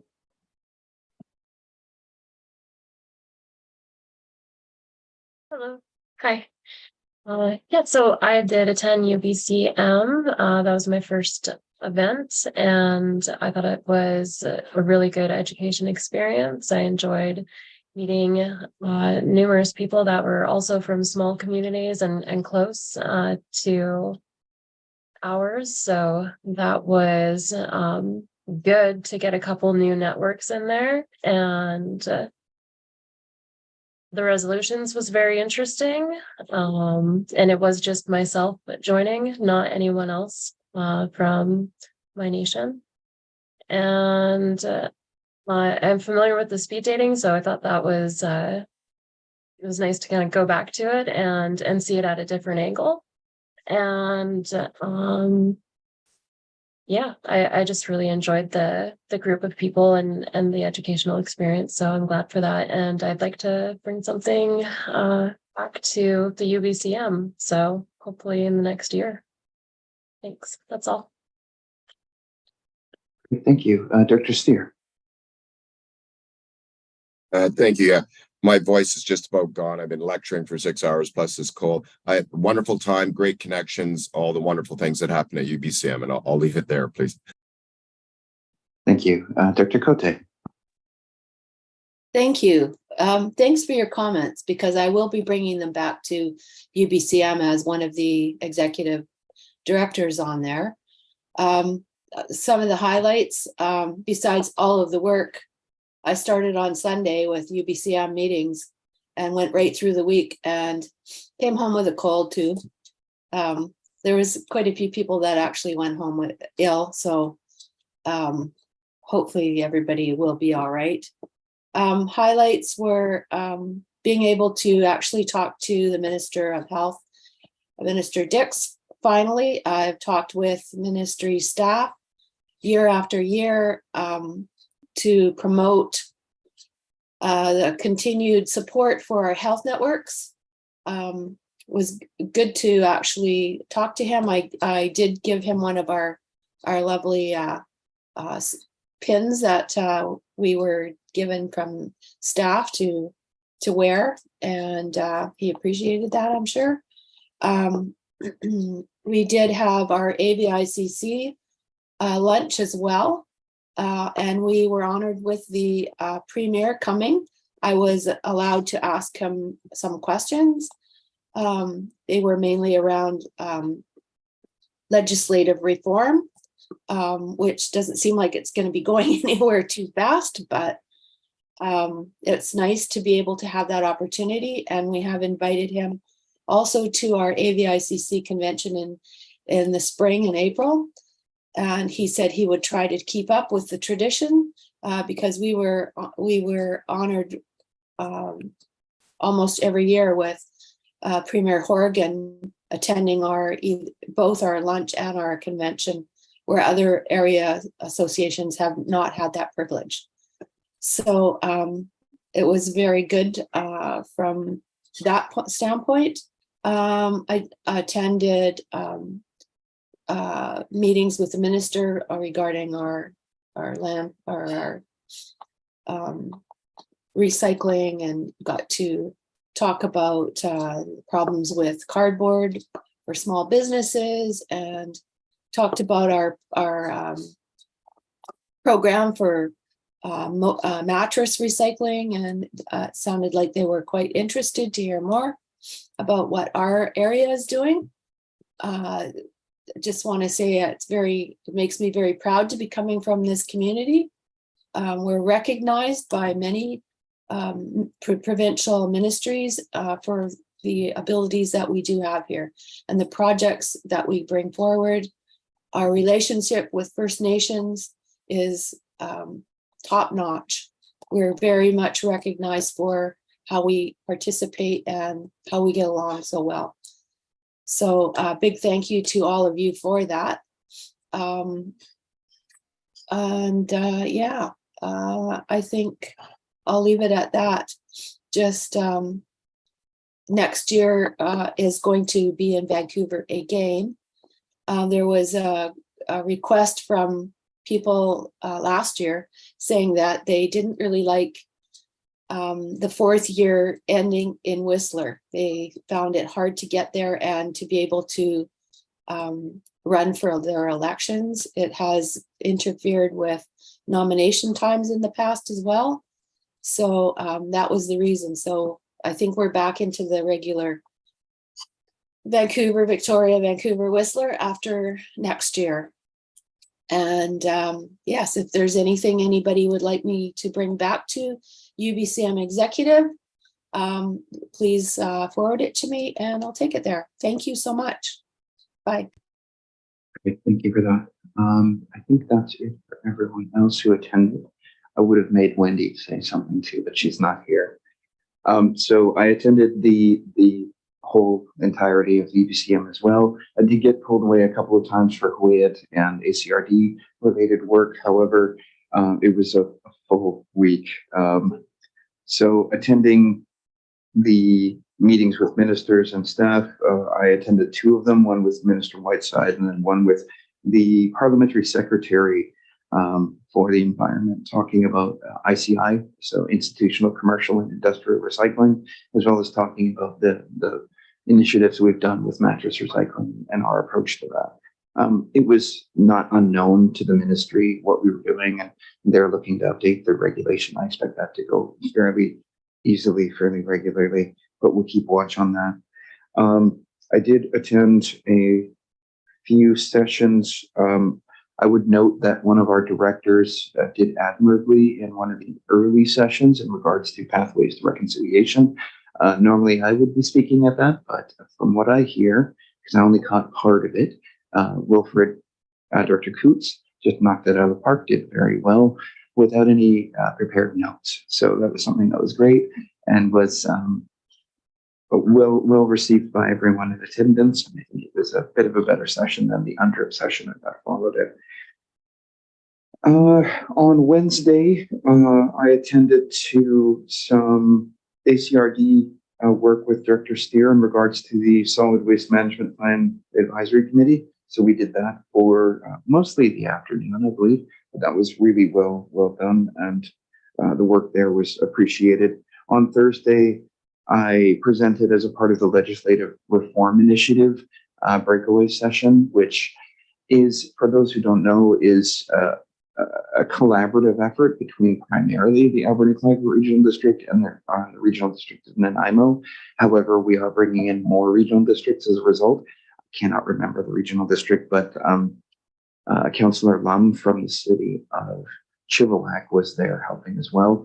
And after that presentation, we were asked to see whether or not we were able to bring our conversation out to each area, because there's a lot of strength and awareness in the AVICC, because that's where we started. However, the interior area associations do have a lot of interest in pursuing legislative reform, not just for inclusive governance, which is including First Nations and regional districts, but actually working on true legislative reform to give tools to especially electoral area directors to do more with more tools, because things are changing and there are tools that municipalities have that electoral area directors do not. There are tools that First Nations have that electoral area directors do not. And right now, the only solution to getting more done is incorporation. And that's like a huge step up in order of magnitude of cost and complexity. There has to be some middle ground that we can pursue even on a long-term basis, because things are changing so quickly, economically, socially, politically, that the tools that were originally provided to electoral area directors are not sufficient to deal with a lot of the challenges that are being dealt out in regards to demographics, economics, the environment. So we're going to continue on that track, because we do think that even if it's not something that will happen in this upcoming year, it is something that would be worth pursuing over the term of office, because providing more real tools for regional districts to handle the unincorporated areas without imposing crazy costs is to everyone's benefit across the entire province. And the more I have these conversations, the more I'm invited to present to a lot of these area associations. So I'll be looking into that. Don't worry, I'll make them pay for any travel and go from there. There were plenty of other things that happened. I would note that the resolution sessions, while important, and our resolution was just adopted as a part of a block in regards to the recycling items, we can be more active with putting forward resolutions, I think, because we have to get ahead of some of the issues that are threatening the economics of our area, especially when it comes to forestry and various supporting industries around that. But other than that, we did have a good representation of more rural and non-urban voices there. I think I'll just leave it at that. I think I am lucky in that I didn't come away with getting sick, but I do hear that there were quite a few people who did. So yeah, maybe we start fist bumping more often rather than shaking hands, because I think that was probably a large part of it. Okay, so that I think concludes the verbal report for the Union of BC Municipalities. Is there anything else anybody wanted to mention? No? Okay, so that brings us into Electoral Area Directors Committee meeting for September 27th. Director Wong, did you have a verbal report to give? Please go I've got ahead. a short one here. We met this morning, and at the beginning of the meeting, Mike Erb, the General Manager of Planning and Development, spoke about accessory dwelling units, minimum lot sizes. The committee explored options for allowing units on lots less than 1 acre to provide additional housing for residents. The committee also discussed the upcoming community planning engagement program starting at the beginning of October. The schedule for each area is in our agenda meeting package for the electoral area directors meeting. The engagement will be inclusive of all public input on community planning, but the discussions will focus on key topics that were highlighted through recent public interactions on the zoning bylaw review project. The first open house is on Tuesday, October 10th for Beaufort. It's at the Beaver Creek Community Hall. And so I encourage everyone to have a look at the schedule and feel free to attend each one of the meetings, regardless of the area that you're in. Thank you. All right, thanks for that. If we could have a motion to receive both reports, please. Thank you, Director Patella. Thank you, Director Cote. Any comments? Seeing none, all those in favor? Motion carried. Thank you. Okay, that brings us into 10.3 member reports. So 911 Corporation, Director Pickett. Thank you. There were three matters that were discussed. The shareholder agreement, which essentially is an agreement that serves as a contract between the shareholders, and ACRD is a shareholder in the corporation, and it basically identifies, or the work that we did this last meeting on September 15th was regarding cost appointments based on a specific formula. We also spent time with respect to service performance and statistic data reports. Just a couple of interesting points really quickly. The service is answering their service levels to 99% of the time, which is excellent. The call volume for the first quarter of this year was 21,000 calls, representing a 2.2% increase over last year. The ACRD gets 17% of the calls that go into 911 and then are in turn dispatched out to us. Friday by far is the busiest day, and avoid 4 o'clock to 5 o'clock because that's when we have most of our 911 calls. So I'm going to block 4 to 5 out in my schedule from here on in. That's my report. Thanks very much. You wonder if we're traffic related, eh? Yeah. Does anyone know off the top of our head what our population percentage is? Is that any different? I don't even know if that's a fair comparison. Anyway, next up is Vancouver Island Regional Library, Dr. Cote. Thank you. Viral passed its 2024 budget. The total is $34 million. Local government levies will contribute $32.5 million, an overall increase of 3.4% over 2023. The budget was unanimously supported this time. The board also adopted a new reserves contribution and reporting framework that will be better aligned with local government practices because it wasn't. The framework was developed in consultation with the board's executive committee and senior leadership during the summer of 23. With the framework, Vero will gradually close the gap between legacy unfunded reserves and unrestricted deficit and available cash. A technical brief for interested members of local government staff will be offered in September. So anyone that's interested can contact Ben Hyman with Vero. The ACRD increase overall was 0.04%. Are part of that 3.4. I know that I think it was Ucluelet went up quite significantly. One of those areas went up. I just was looking at the regional district. That's my report. Thank you. Thank you, Dr. Cote. Next up is the Alberni Valley Chamber of Commerce. Dr. Minions is not present. Dr. Patella? Sorry, no, I do not have a report forward. Fair enough. Thank you. Air Quality Council, Dr. Sparrow? Why, thank you. They held a meeting on September 20th of this year, and they gave me some bullet points, and I produced the bullet points down just to 5 out of the 3 pages they got. So here they are. It was noted that Port Alberni is classified as a red zone community based on its exceedancies of 2.5 national standards, is also increasingly susceptible to poor air quality due to regional and continual wildfires.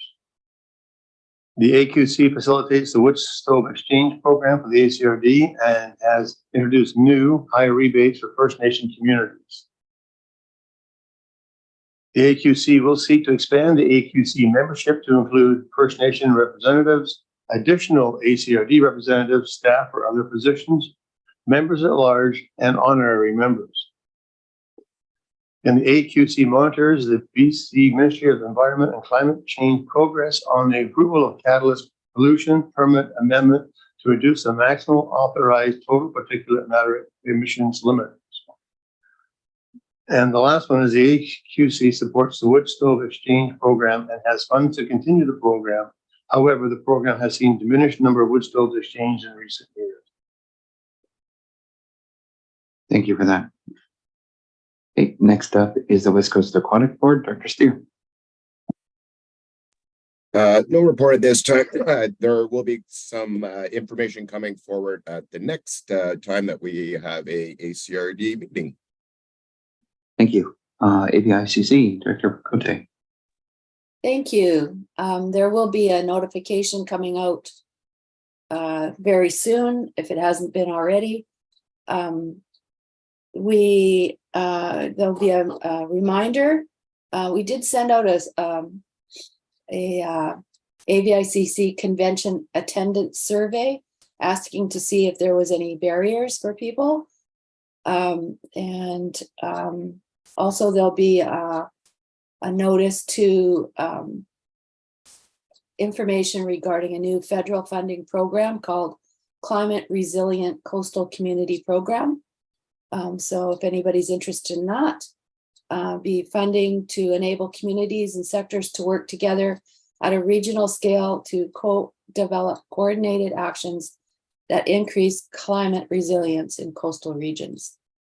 Sounds interesting. So that's all I have. And just that we were fortunate enough to have the premier at our luncheon, and it was very well attended, and look forward to our convention. If we have any resolutions or any sessions that we'd like to see at AVICC, we should start thinking about that now, because we'll be asking staff to help to coordinate that. That's it. Thank you. Thank you for that. Next up is the Beaver Creek Water Advisory Committee, Dr. Roth. No report, thank you. Sawwakin Public Advisory Group, Dr. Sparrow. No report. Agricultural Development Committee, Dr. Boyko. No report. All right, thank you. Any other reports? Okay, seeing none, could I have a motion to receive the reports? Thank you, Director Roth, seconded by Director McCollum. Any further comment? Seeing none, all those in favor? Motion carried. Thank you. We don't have any unfinished business, no late business. Are there any emails in the question period responses? There's no emails. And just give me a second. No questions in Zoom. Could we have a motion to adjourn, please? Thank you, Director Roth, seconded by Director Sparrow. All those in favor? Motion carried. Thank you all. And I would note it is before 5. Thank you.